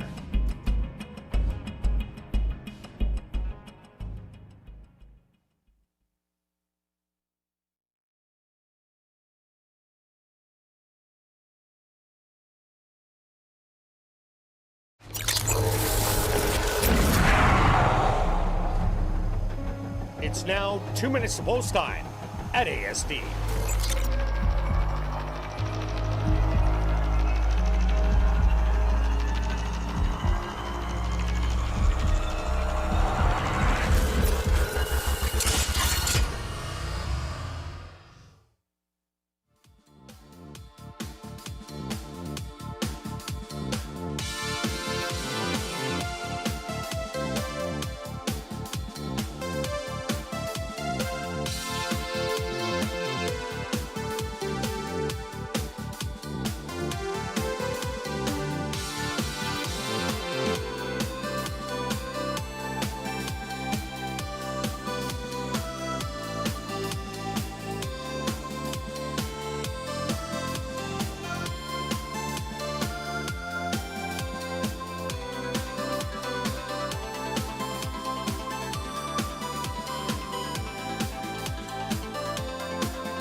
Post time!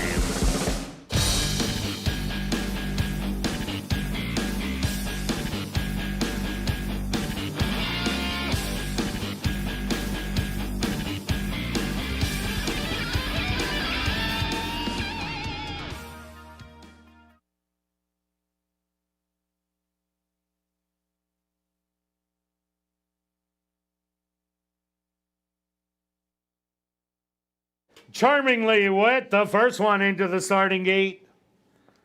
Danzig Starstorm also is in. Next up, Woke Joke. Here comes Blue-Eyed Joe. Now just 2 left to load. Get Gussied Up. And just waiting on the current favorite at 6-5, Daisy's a doozy.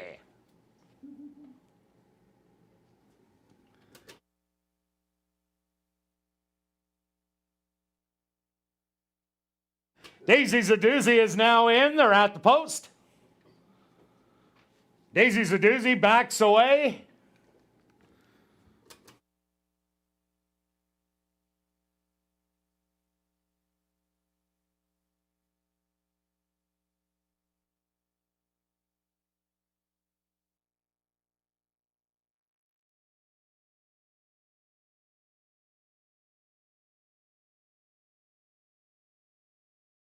They're all set. They're at the post.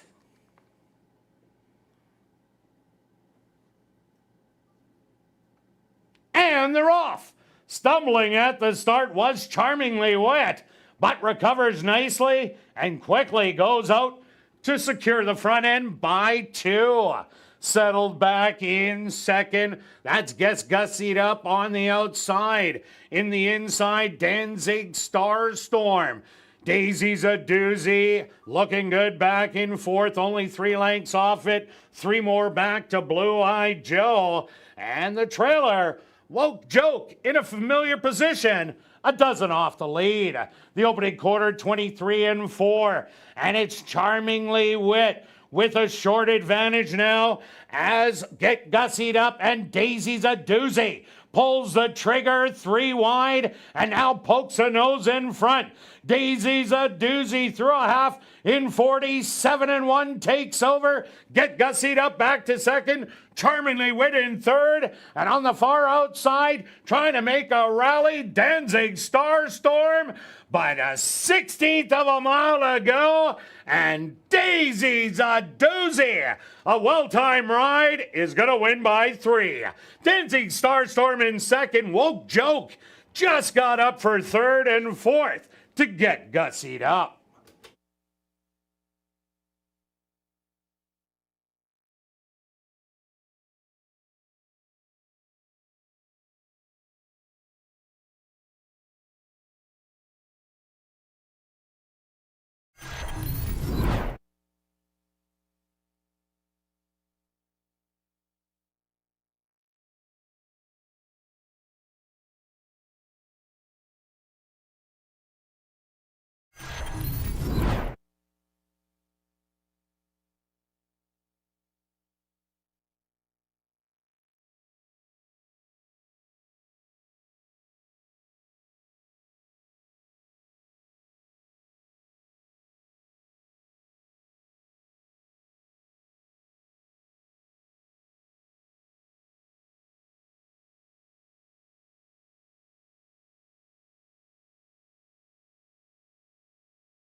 The Stewards of Pulse at number 6, Daisy's a doozy as your race winner. Second goes to number 2, Danzig Starstorm. Third to number 3, Woke Joke. And fourth to number 5, Get Gussied up. They went the opening quarter 23-4, the half 47-1. 5 furlongs, 1 minute. Time for the 6 furlongs, 1:13-4.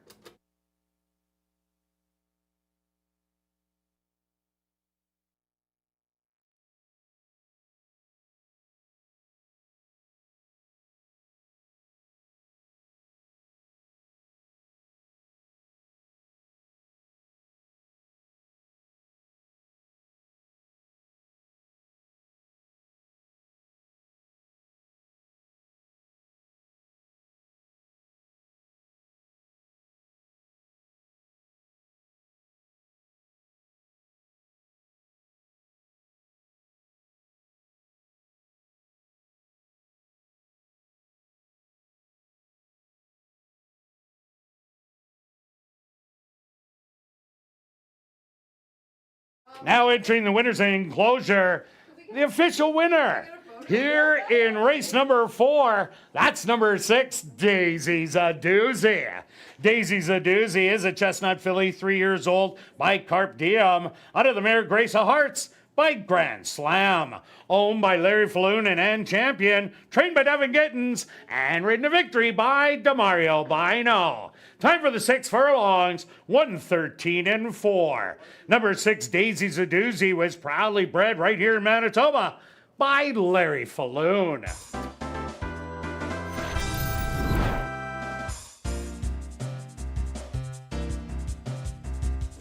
Race 4 is official in the upcoming 5th race. Our VIP Fan of the Night race, scratch number 2, Persability. Rolling double. And late pick 3 here in race number 5. They'll go to post in 15 minutes.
And welcome back down the paddock for race number 5, our VIP Fan of the Night race. A $5,500 claimer for 3-year-olds and up. They're going to go 7.5 furlongs. Scratch number 2, Persability. Quick look back at race number 4. Well stretched, charmingly wit, broke to the knees, did get the lead, but got pressure from Get Gussied Up, and Daisy's a Doozy. Wow, is just peaking at the right time, and was a sales grad of 2022. Oh, very good. Any brothers or sisters in that one? No, not this time around, unfortunately. But if you are going to go to the yearling sale tomorrow, absolutely free on the Red River X grounds, just behind the grandstand, and that'll start tomorrow at 2:30. On to race number 5, Stretch. What do you like? Okay, let's go to the outside horse at 9 to 5. Has been running well the last 3 starts here. Kind of figured it out. Got claimed coming into the last race and ran a nice second. Had the lead and just got beat late by Ponderosa, who was closing late. I like that middle move. I think this horse should get a nice trip behind a potential battle. We know Lab Rat's probably going to the lead. Behaving Myself could be showing speed. Ethan Animal, all show a little bit of speed. And just so I got to sit back, take one of the closers. Yeah, and it comes out of a sharp barn that's a high 40% win clip. I ended up going to number 4, Gold Special. Gold Special has yet to miss the board in the 3 starts and was claimed out of the last one for 75, now dropped into 55. This could be a little bit of a power move as the 1 Ethan's Animal, the 3 Behaving Myself, the 5 Lab Rat, they all have speed. And Hot Stove League has a little bit of speed to offer also, but this could definitely set up for a closer in here, and that's why I like Gold Special. Yeah, and I use the 5 as the speed of the speed. This horse gets tough when he gets on the lead. You saw the first start this year crushed in a kind of a morning workout. Last year going 7.5 in July, grabbed the lead and kept going. If the others don't pressure too much, this horse has the chance to steal it. Yeah, also look at number 3, Behaving Myself. No stranger to Assiniboia Downs, ran here 3 times and did win one of those races at the $5,500 level, went to the front end and lasted and stole it. This horse has been racing in Fargo and Chippewa Downs recently, showing speed once again, but just not being able to carry it. But the last one was a stakes race, but I expect this horse to be forwardly placed. For sure. And let's look at the one. First 3 races this year ran very nice races. One was at 7,500. That step up last time, not so good. But then take a look at the workout coming in, sets this horse up, probably figured something out. I see a much better effort today. Yeah, and Ethan's Animal just did not get out of the gate against Dino's Cape. And that way, Dino's Cape had it all his own way on the front end. An interesting 5th race in here, Stretch. Let's go to our wagers. What do you have? We have ourselves a match race. Okay. Kirt, 30 win 6 and a $5 exacta box in case the speed gets away. 5 and 6. And I'm going to go 30 to win on the 4. And I'm in an unusual spot, Stretch. You know, it's interesting. Now I know how you feel every Wednesday. Like, just sit back. I got to cheer. Now I am cheering for you. I think you're due to run the table. I have due. All right, here we go. What do you got for show? All right, I'm going show on the 4, Gold Special. Might as well take the horse that I have the win on. So $52 to show.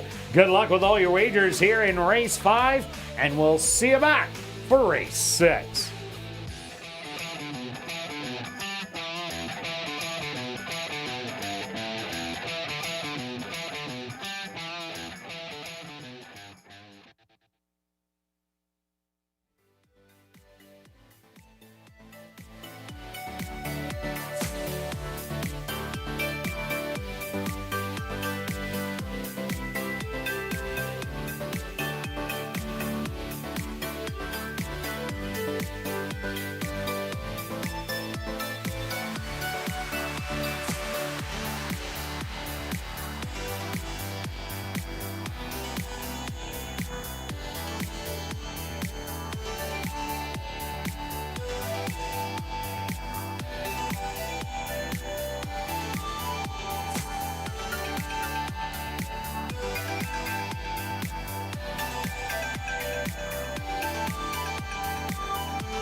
The horse on the track for race number 5, our VIP Fan of the Night race. They're going to go 7.5 furlongs for $13,200.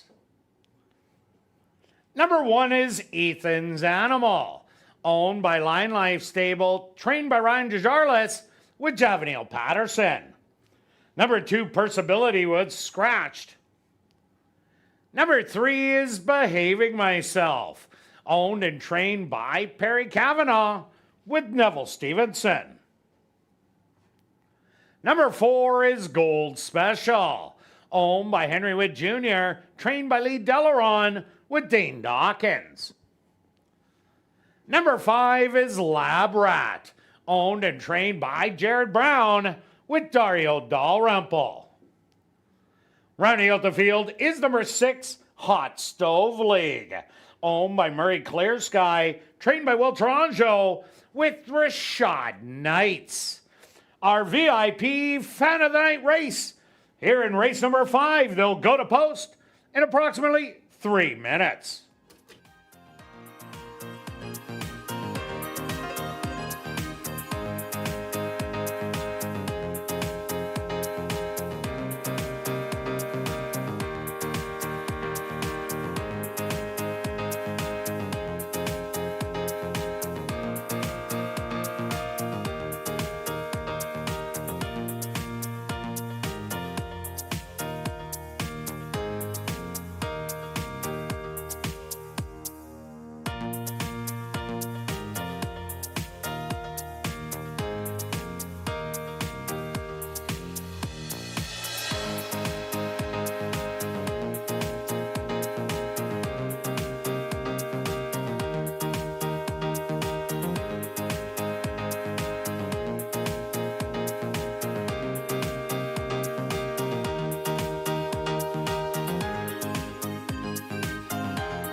Competitive field of boys going the 7.5 furlongs. I'm going to go to the outside horse.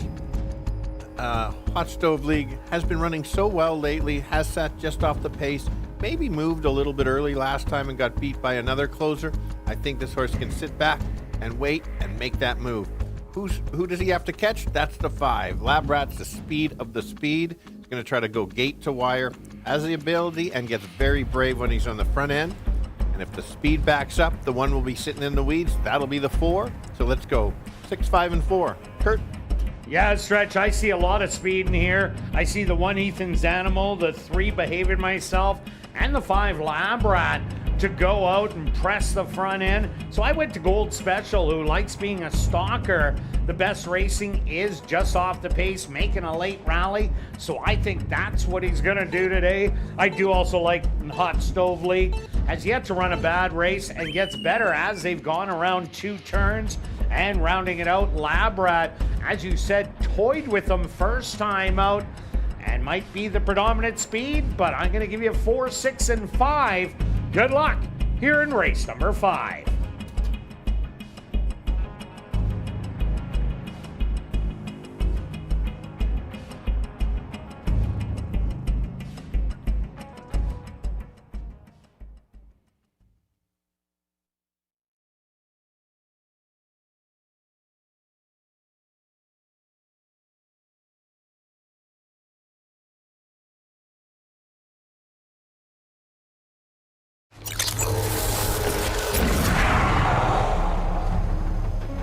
It's now 2 minutes to post time at ASD.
Ethan's Animal, the first one to go in.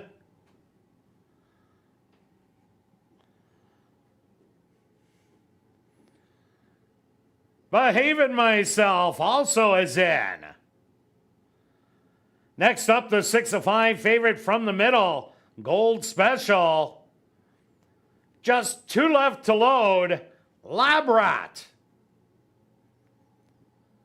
And now just waiting on Hot Stove League. The field is set. They're at the post. And they're off.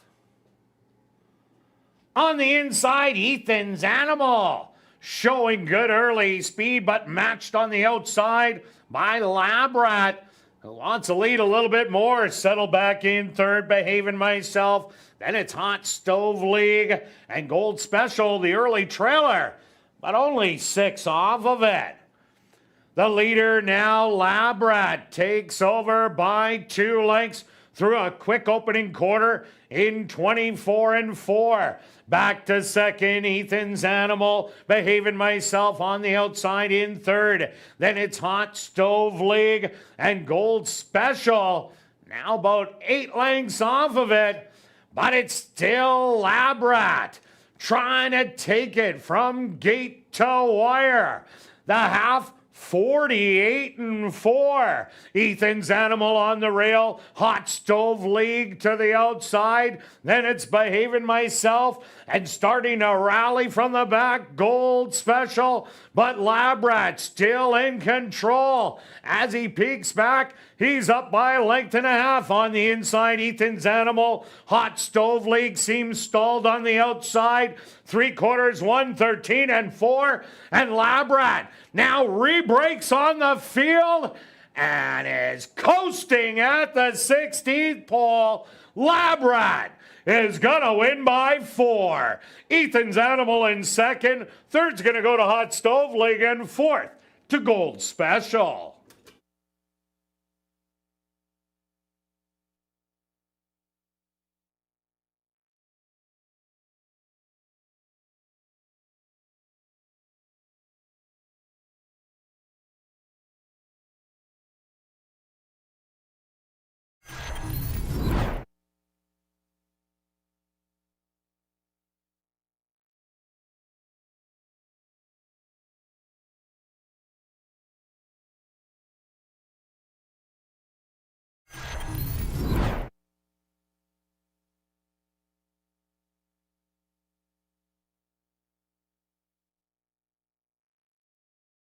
The stewards have posted number 5, Lab Rat.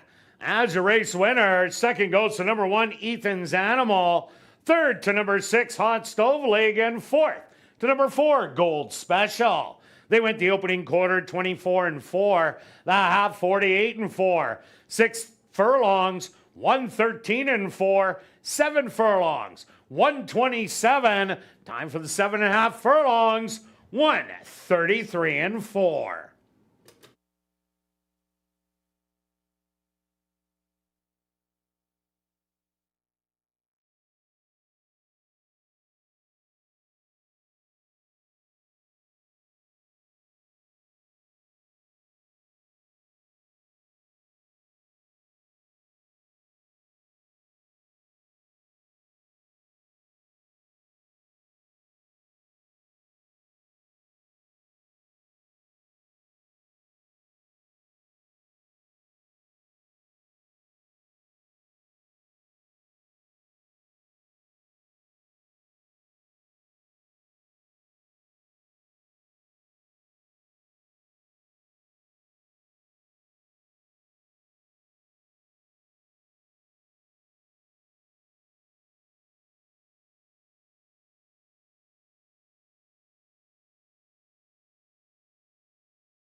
Now entering the winner's enclosure, the official winner of our VIP Fan of the Night race, That's number 5, Lab Rat.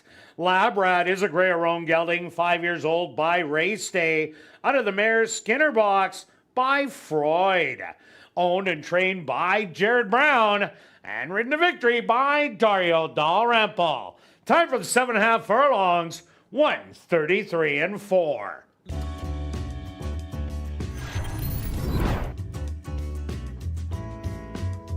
Race 5 is official in the upcoming 6th race, the PPMA race.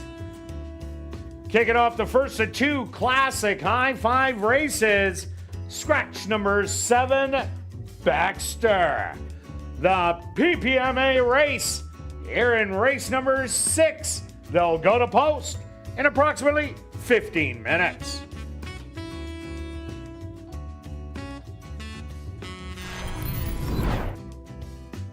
And the final Manitoba Night Market and Festival will take place this Sunday, August the 25th, from 3 to 11. More than 15 food trucks, over 100 local artisans and vendors. There's kids' entertainment, live bands, and more. Admission is just $7. 5 and under are free. For more information, go to asdowns.com.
Ladies and gentlemen, turning your programs back to race number 5, we had a claim to report.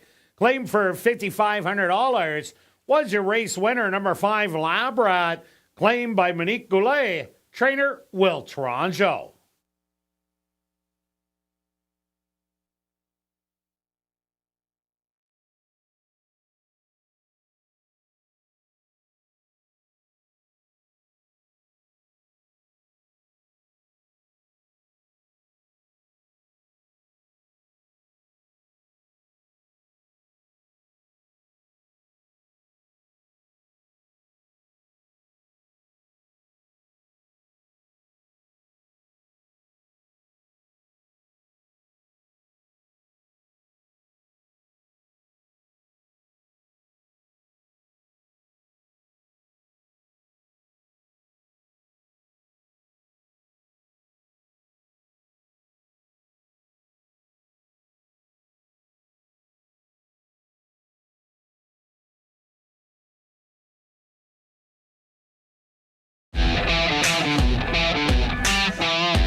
And welcome back down the paddock for race number 6.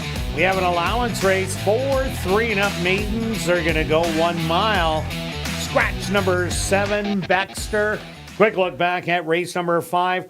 Well, Stretch, I thought there was going to be a pace battle. That didn't emerge as Ethan's animal did go out there, but Labrat took over the lead, nursed it, and ended up kicking on in the end to win rather easy. Yeah, just that little class. We know this horse has that back class, and it was a smart ride. Just get the lead, and kind of shut it down.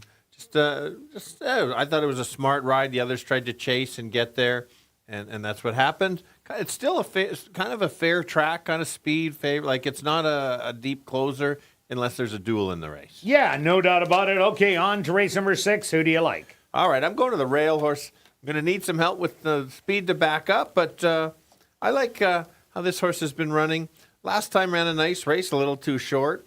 Even when this horse raced no show, no call. 3 back was making up a lot of ground, so I've been following this horse quite a bit. 2 back, throw that race out. That horse had no chance, but if you watch the replay, and I watched it live, how much ground this horse made up, just has to have a better break, just can't get too far back because it doesn't have that much speed, but it's still going to be my top pick. Yeah, this was a sales grad from 2022, and they added blinkers on last time, so it actually sat a lot closer than previously. So Moonman should love the distance. I went to number 3, Golden Diversion. I think this horse is going to be loose on the front end. 2 outs ago, was steadied at the break, had absolutely no shot to get up there, tried to pressure the pace of Ice Storm, and Ice Storm was just too good and came back to win its very next start. Last time out, it was Dare to Endure, who ran absolutely lights out to get the win. In the comeback race, came back and ran a good second. So Golden Diversion was coming out of kind of a key race, and if it gets the lead and slows it down, could go a long way. Yeah, very similar to the last race. Let's look at the 6. This horse is an evenly typed horse, and so if the speed backs up or maybe the 3 can't get the distance, this horse can get a higher placing. Has beaten these 2 horses going a mile, the 2 starts back last time, kind of another even effort. I think you just kind of know what you get with this one, and with the right setup, certainly can be there. Also a 22 sales grad, and does have a half-sister in the sale, hip number 25. Also look at number 5, Sweet 16. Went 6 furlongs last time out, but wanted no part of it as the horse was close up early and then just continued to fade. But the horse's best racing has been around 2 turns. Had a couple of great races at Sam Houston. That big second place finish in February. And I don't even mind that race at Lone Star just before heading on north on July the 14th, that third beat in 11. That was a 12-horse field that day. So I think this horse will relish the distance and has a little speed to be right there. For sure, and that's a good point that you make of just how big fields are. Let's go to the 2. You're still probably a little bitter about this horse. Oh, my.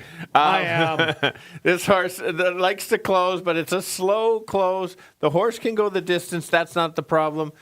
Just needs to have, again, the pace to back up. So if there's an early duel, this horse certainly can be there. Yeah, loves the distance, but not passing horses late down the lane. And number 4, Antigua Sky. This horse went a mile last time against 3 rough shots. Now jumps up to this maiden allowance level. Does have 2 works coming in, so not out of the question. But let's go to our bets here in race number 6, Stretch. What do you have? All right. We've got a 20 to win on the 1. Oh. And then doubled up the bet a little extra because I think the race just sets up for this horse to at least grab second in case your 3 gets away. 50 place 1. Yeah, I'm thinking the 3 gets an easy lead, so I put it on top. And I put the 5. I'm going for a little long shot for second and third with the 1, 2, and 6. Each of those wheels has a $1 or only $3 each. But I'm doing $3 ones, so it's 18 altogether. And I'm out of the show parlay, Stretch. Did anybody? Is that a surprise? Did anybody see that coming? No, I bet you they did. I bet you on the bookies it was 1 to 9 that I was up. Good luck with all your wagers here in race 6, and we'll see you back for race 7.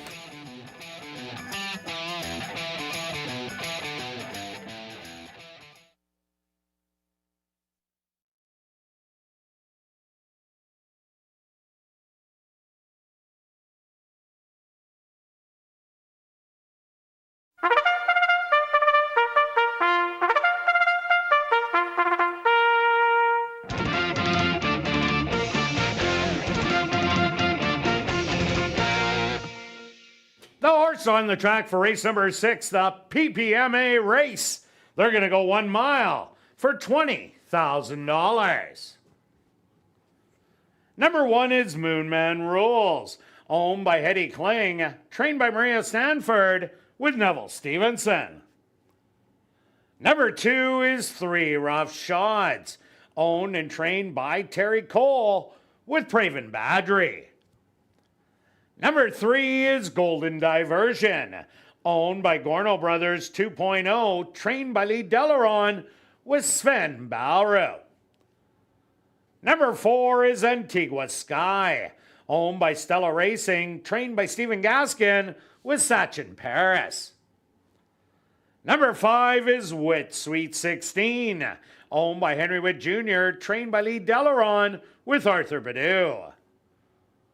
Number 6 is Pino Bambino, owned by Larry Falloon and Blaine McLaren, trained by Steve Gaskin with Antonio Whitehall.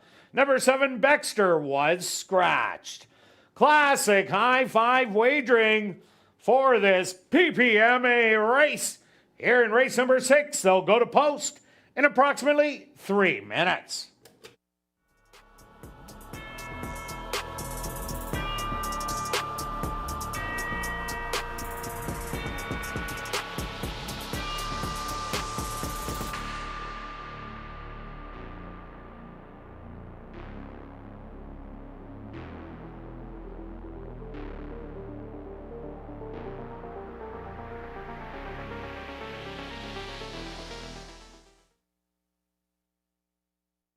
And you better hurry and get your 50-50 tickets. The jackpot is currently at $2,200 and growing. Tickets 1 for 10, 10 for 20, 50 for 50, or 200 for $100.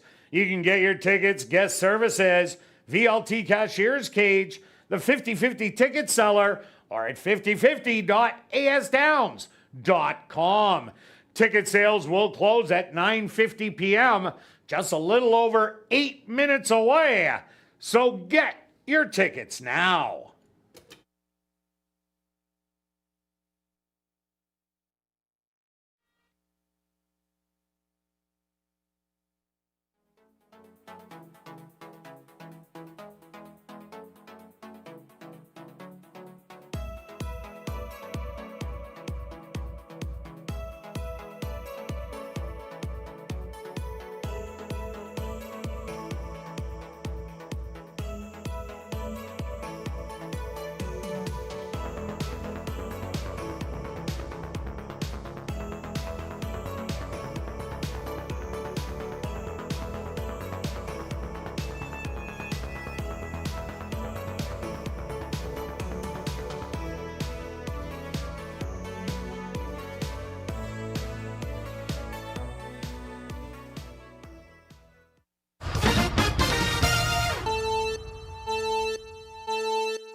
6 boys going a mile, all looking for their first lifetime win. I'm going to take the second choice on the board, the 1 horse. I think this horse is on the improve, gets better a little each time. If it gets out of the gate and doesn't get too far back, I think certainly can run them down. Who does he have to run down? The 3. The 3 is the favorite, probably going to the lead or be forwardly placed. If the 3 backs up a little, maybe the 1 can grab the win. And then the 6 likes to just kind of run evenly, getting paid a little bit more if he ends up in there. But I'm 1, 3, and 6. Kirt? Yeah, Stretch, I did go to number 3, Golden Diversion. I think this is the speed of the race. And if it does get loose, we'll be able to slow it down. The only other speed in the race is the stablemate, the 5. So I'm going to take a shot that he goes all the way. I do like number 1, Moonman Rules. Hasn't run a bad race this year. Got in trouble in a couple and beaten by some really nice horses. And throw in number 5, Wit Sweet 16. 13-1 on the board. The horse didn't like 6 furlongs last time out. Gets the mile today. So I'm going to give you 3, 1, and 5. Good luck here in race number 6.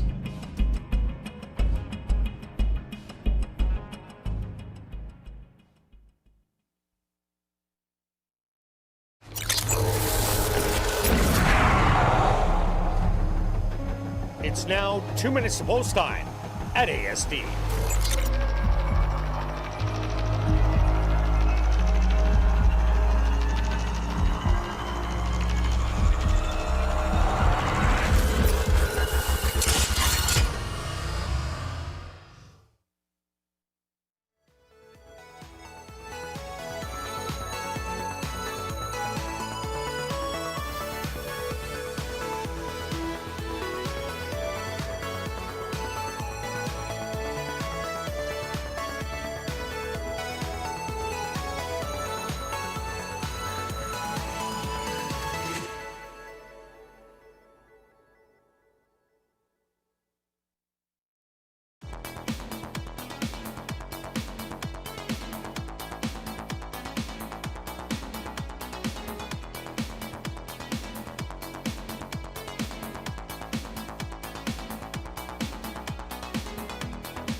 Post time!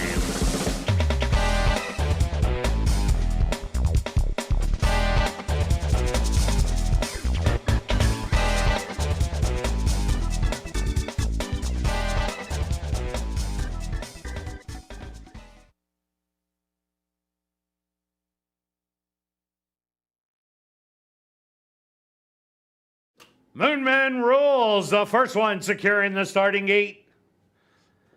Next up, 3 Rough Shots. Here comes the 6-5 favorite. That's Golden Diversion.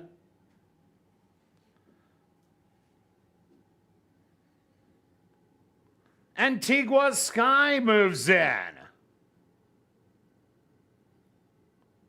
Just 2 left to load.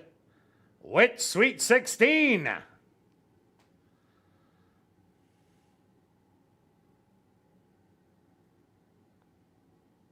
And now just waiting on Pino Bambino.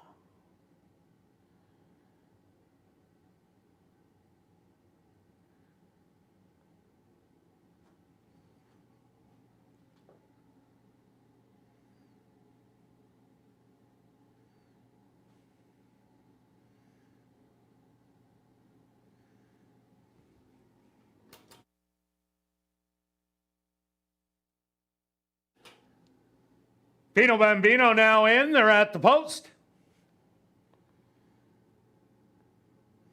And they're off. From the middle of the track, Golden Diversion. Showing a little speed, but Pino Bambino now takes over the early lead by a length and a half. Golden Diversion back to second. Wit Sweet 16, third on the outside. Moonman Rules up close today. Only 4 lengths off the lead in fourth, and 2 more back to 3 Rough Shots and Antigua Sky. The opening quarter, a rather sluggish 25-4, and Pino Bambino now getting company on the outside from Golden Diversion. Moonman Rules moving early, 3 wide to catch up to those leaders. 3 Rough Shots on the rail, 2 more back to Wit Sweet 16 and Antigua Sky. Still about 10 lengths off of it. The half, 51 seconds. And it's 3 across the track. On the inside, Pino Bambino. In between horses, Golden Diversion. Moonman Rules kind of stalled 3 wide. 3 Rough Shots starting to make a bit of run from fourth. Then Wit Sweet 16 and Antigua Sky. They hit the head of the lane, and it's Golden Diversion who's now taken over by 3. Back to second, Pino Bambino. 3 Rough Shots coming with a bit of a run in third, but it's all Golden Diversion at the 16th pole. He's gonna win by 2. Second is gonna go to 3 Rough Shots. Third to Pino Bambino. Fourth, Moonman Rules. And fifth, Wit Sweet 16.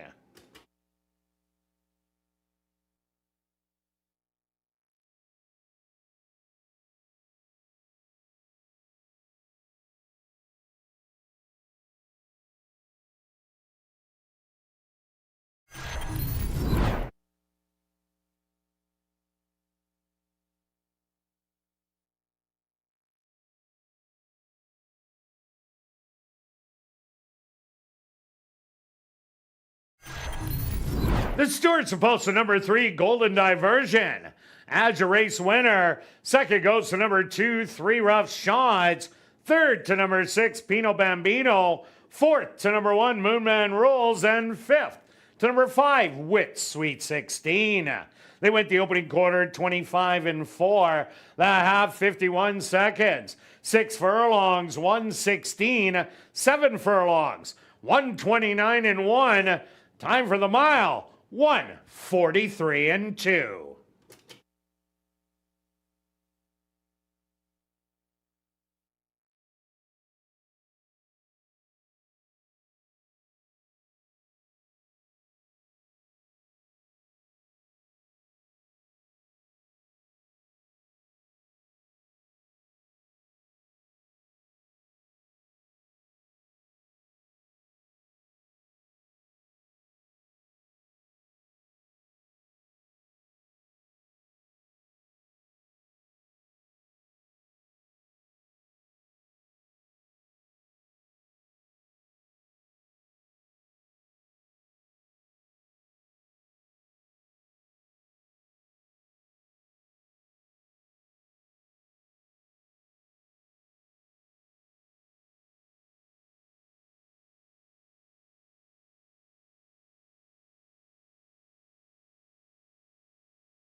Now entering the winner's enclosure, the official winner of the PPMA race. That's number 3, Golden Diversion. Golden Diversion is a big gelding, 3 years old, by Golden Sense, out of the Mare London Mist, by a Fleet Alex. Owned by Gorno Brothers 2.0, trained by Lee Delaveron, and ridden to victory by Sven Balrup. Time for the mile, 1:43.2. Congratulations goes out to trainer Lee Delaveron, who scores the double. Also, congratulations goes out to jockey Sven Balrup, who also scores the double. 2 wins for trainer Lee Delaveron and 2 wins for jockey Sven Balrup. Race 6 is official in the upcoming 7th race. There are no changes. Classic high five wagering. Here in race number 7, they'll go to post in 13 minutes. Well, after the final race, be sure to head up to the clubhouse where our popular Crazy Hour kicks in. Beer, shots, and wine for just $5 and 25% off all appetizers. Plus, tonight and every race night, we will be drawing for $500 cash at 11:30 p.m. in the VLT Lounge during Crazy Hour.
And ladies and gentlemen, we've drawn our ticket in tonight's 50-50 draw. Series AJ, the number 7195763. Congratulations, you've won $1,165, and that ticket was purchased on track. You can collect your winnings at guest services on the main floor, South End.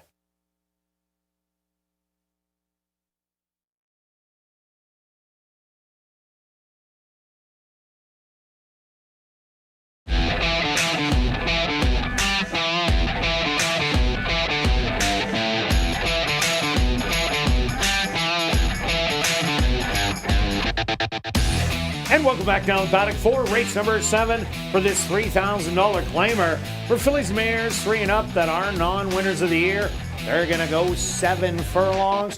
Quick look back at race number 6.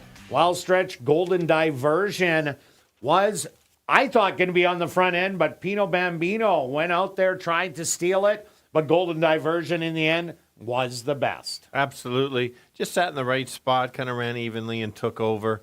Had to be in the right position. Good race. Races are zipping along today. We're alive. Definitely are. We are. It's not paying loss, but we are alive, both of us, in the pick 4. The pick 5 is safe. And, yeah, that's about it. Let's finish it off. We both like the same horse in here. Jake's got the horse ready to go. Outside horse, the 7.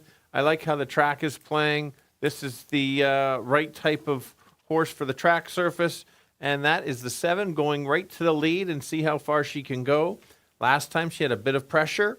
She might get some pressure in here, but she's just sitting on a win for sure. I think just based on who she's had to battle with. And if gets any relax out front, I think she's going to be very tough to beat. Yeah, no doubt about it. The other horse is number 5, I Ladies.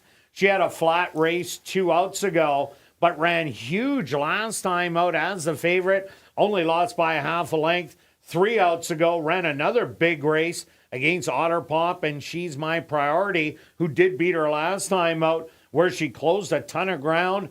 Only lost by a length and a half. Dario Dalrymple and Jared Brown already teamed up for a win. They're going to try and do it again. Yeah, exactly. Has to sit close enough, has a nice late move. Let's go to the 6, kind of the horse that wasn't in this race against many of these last time. Makes the drop in class, has only won 2 lifetime races, but has been in the mix, especially 3 back going the 6 furlongs. Now stretches out. We'll see. Does have a win at the distance.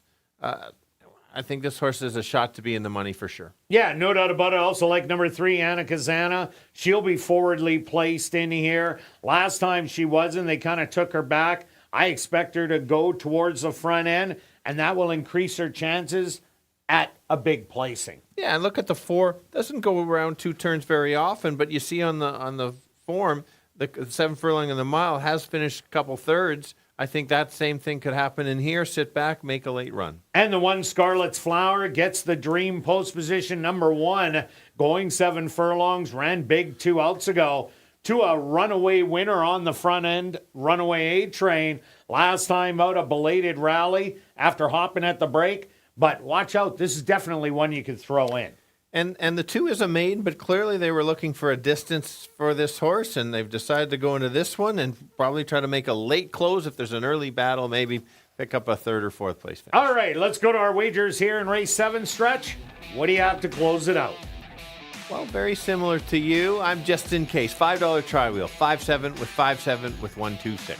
And myself, I'm going 7 on top, 5 for second. Rounding it out with 3-6 for third, only $2, but I'm doing a $10 one for 20. Good luck with all your wagers here in race 7, and we'll see you back Monday, 6:45 Central for ASD Live.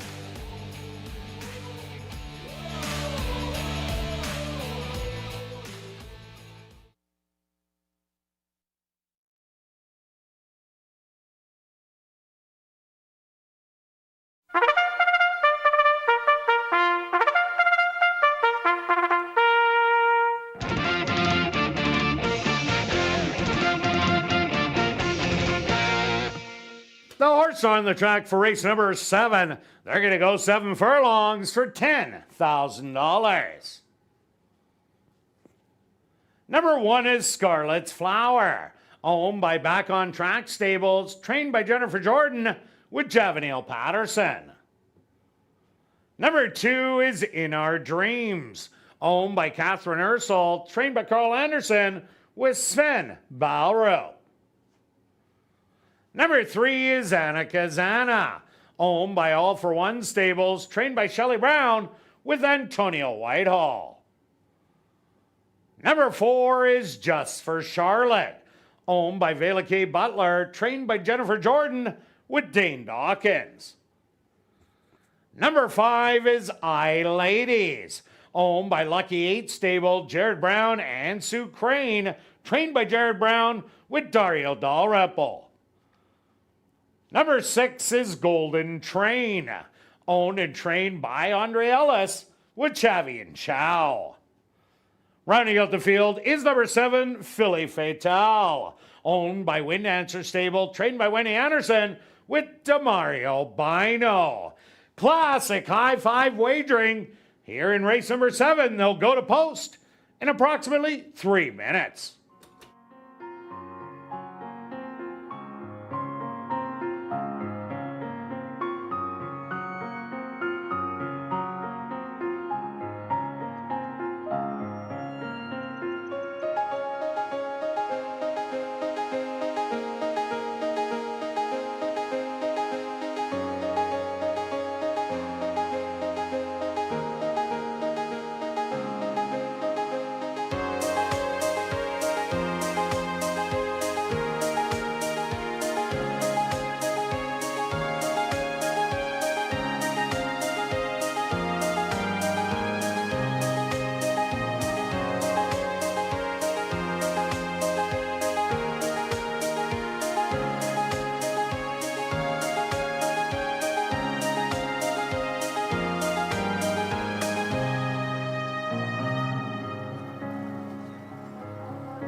Race to close out a fun week of very good racing. We got the girls going 7 furlongs. Let's go to the outside horse that has a bunch of speed.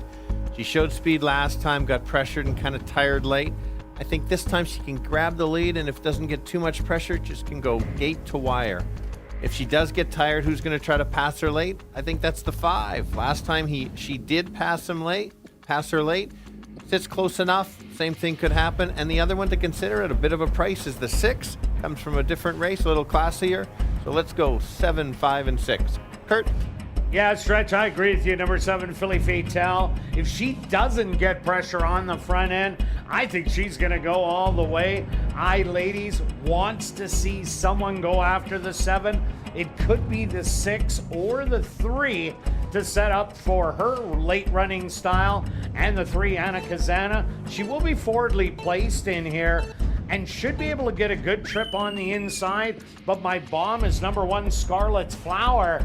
If there is a battle that ensues on the front end, watch for this horse real late down the lane. But I'm going to give you 7, 5, and 3. Good luck here in race number 7.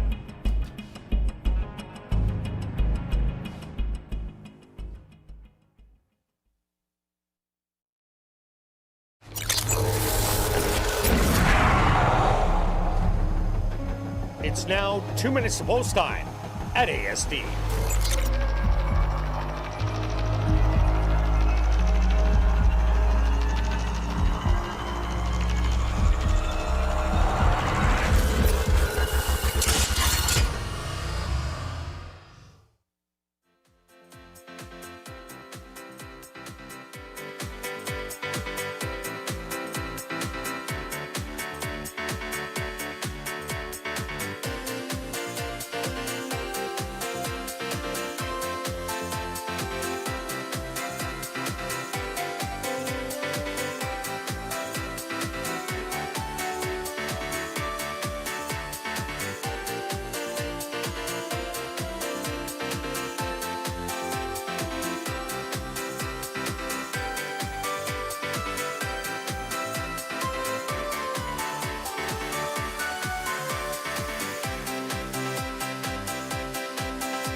Post time!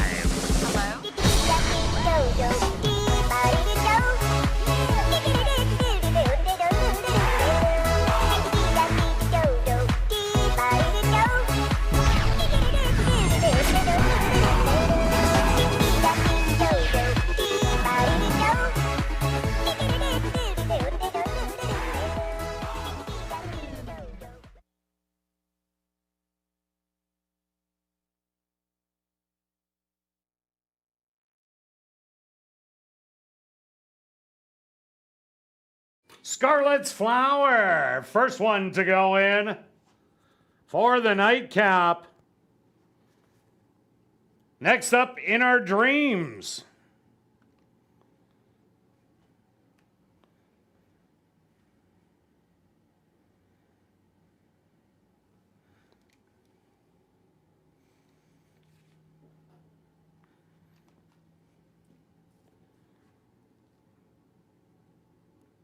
Anna Kazana's turn.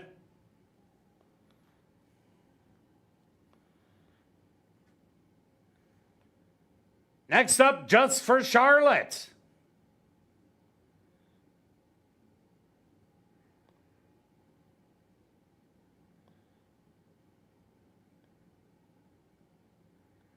Ladies ready to go in.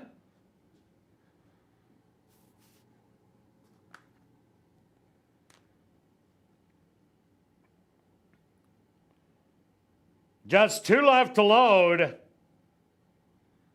Golden Train.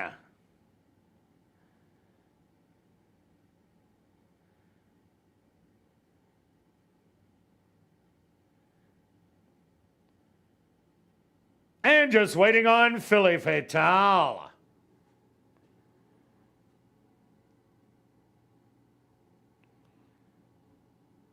Scarlet's Flower fractures in the starting gate.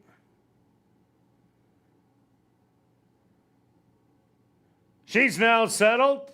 They're in. They're at the post. And they're off. From the outside, Golden Train and Philly Fatale. These two go after the lead, and Golden Train is now going to take it. Philly Fatale in a stalking position in second. Back in third, Anna Kazana. On the outside, Just for Charlotte. Hugging the rail, that's Scarlet's Flower. Then it's Ladies. And In Our Dreams is the early trailer. About 10 off of it. 25-2 the opening quarter. And Golden Train and Philly Fatale. These two are battling it out. Back in third, 5 lengths, Anna Kazana. Moving up on the outside is Ladies. Scarlet's Flower is on the rail, and then Just for Charlotte and In Our Dreams, the half, 49-2. Now Philly Fatale takes over the lead by 3 as they hit the head of the lane. It's Philly Fatale by 3 lengths. Ladies on the far outside, coming with a furious run. Philly Fatale trying to hang on. Ladies, lots of ground, and is now blowing on by. Ladies. It's going to take it. Philly Fatale in second. Third's going to go to Anna Kazana. Fourth to Golden Train, and fifth to Scarlet's Flower.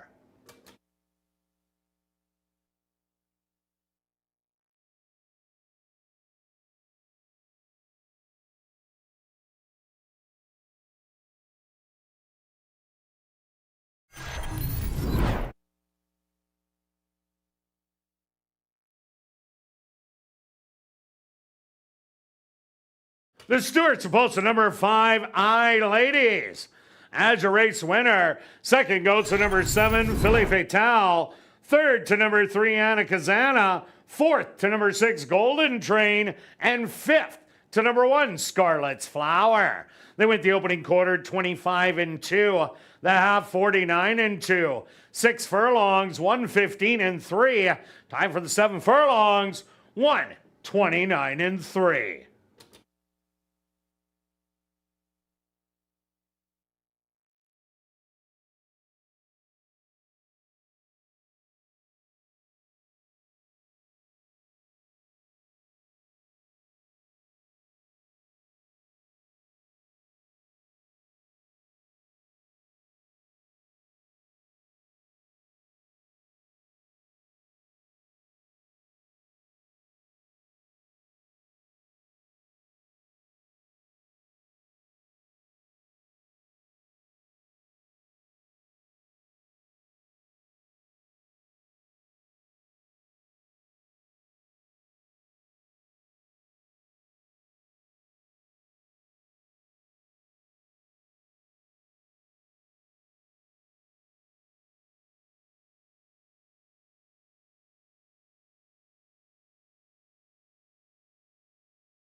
Now entering the winner's enclosure, the official winner here in race number 7, that's number 5, I Ladies. I Ladies is a bay filly, 4 years old, by Street Boss, out of the mare Whisked Away by Victory Gallop.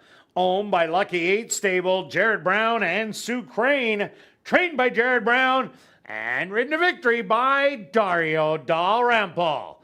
Tied for the 7 furlongs, 1:29.3. Congratulations goes out to trainer Jared Brown and jockey Dario Dalrymple, who team up for the double. 2 wins for trainer Jared Brown and jockey Dario Dalrymple. Well, now it's time to head up to the clubhouse to enjoy Crazy Hour on the second level, where there's a free $500 cash draw that will take place at 11:30 p.m. in the VLT Lounge, as well as beer, shots, and wine, just $5 and 25% off all appetizers. And remember, racing resumes next Monday, Tuesday, and Wednesday at 7:30. We'll see you then.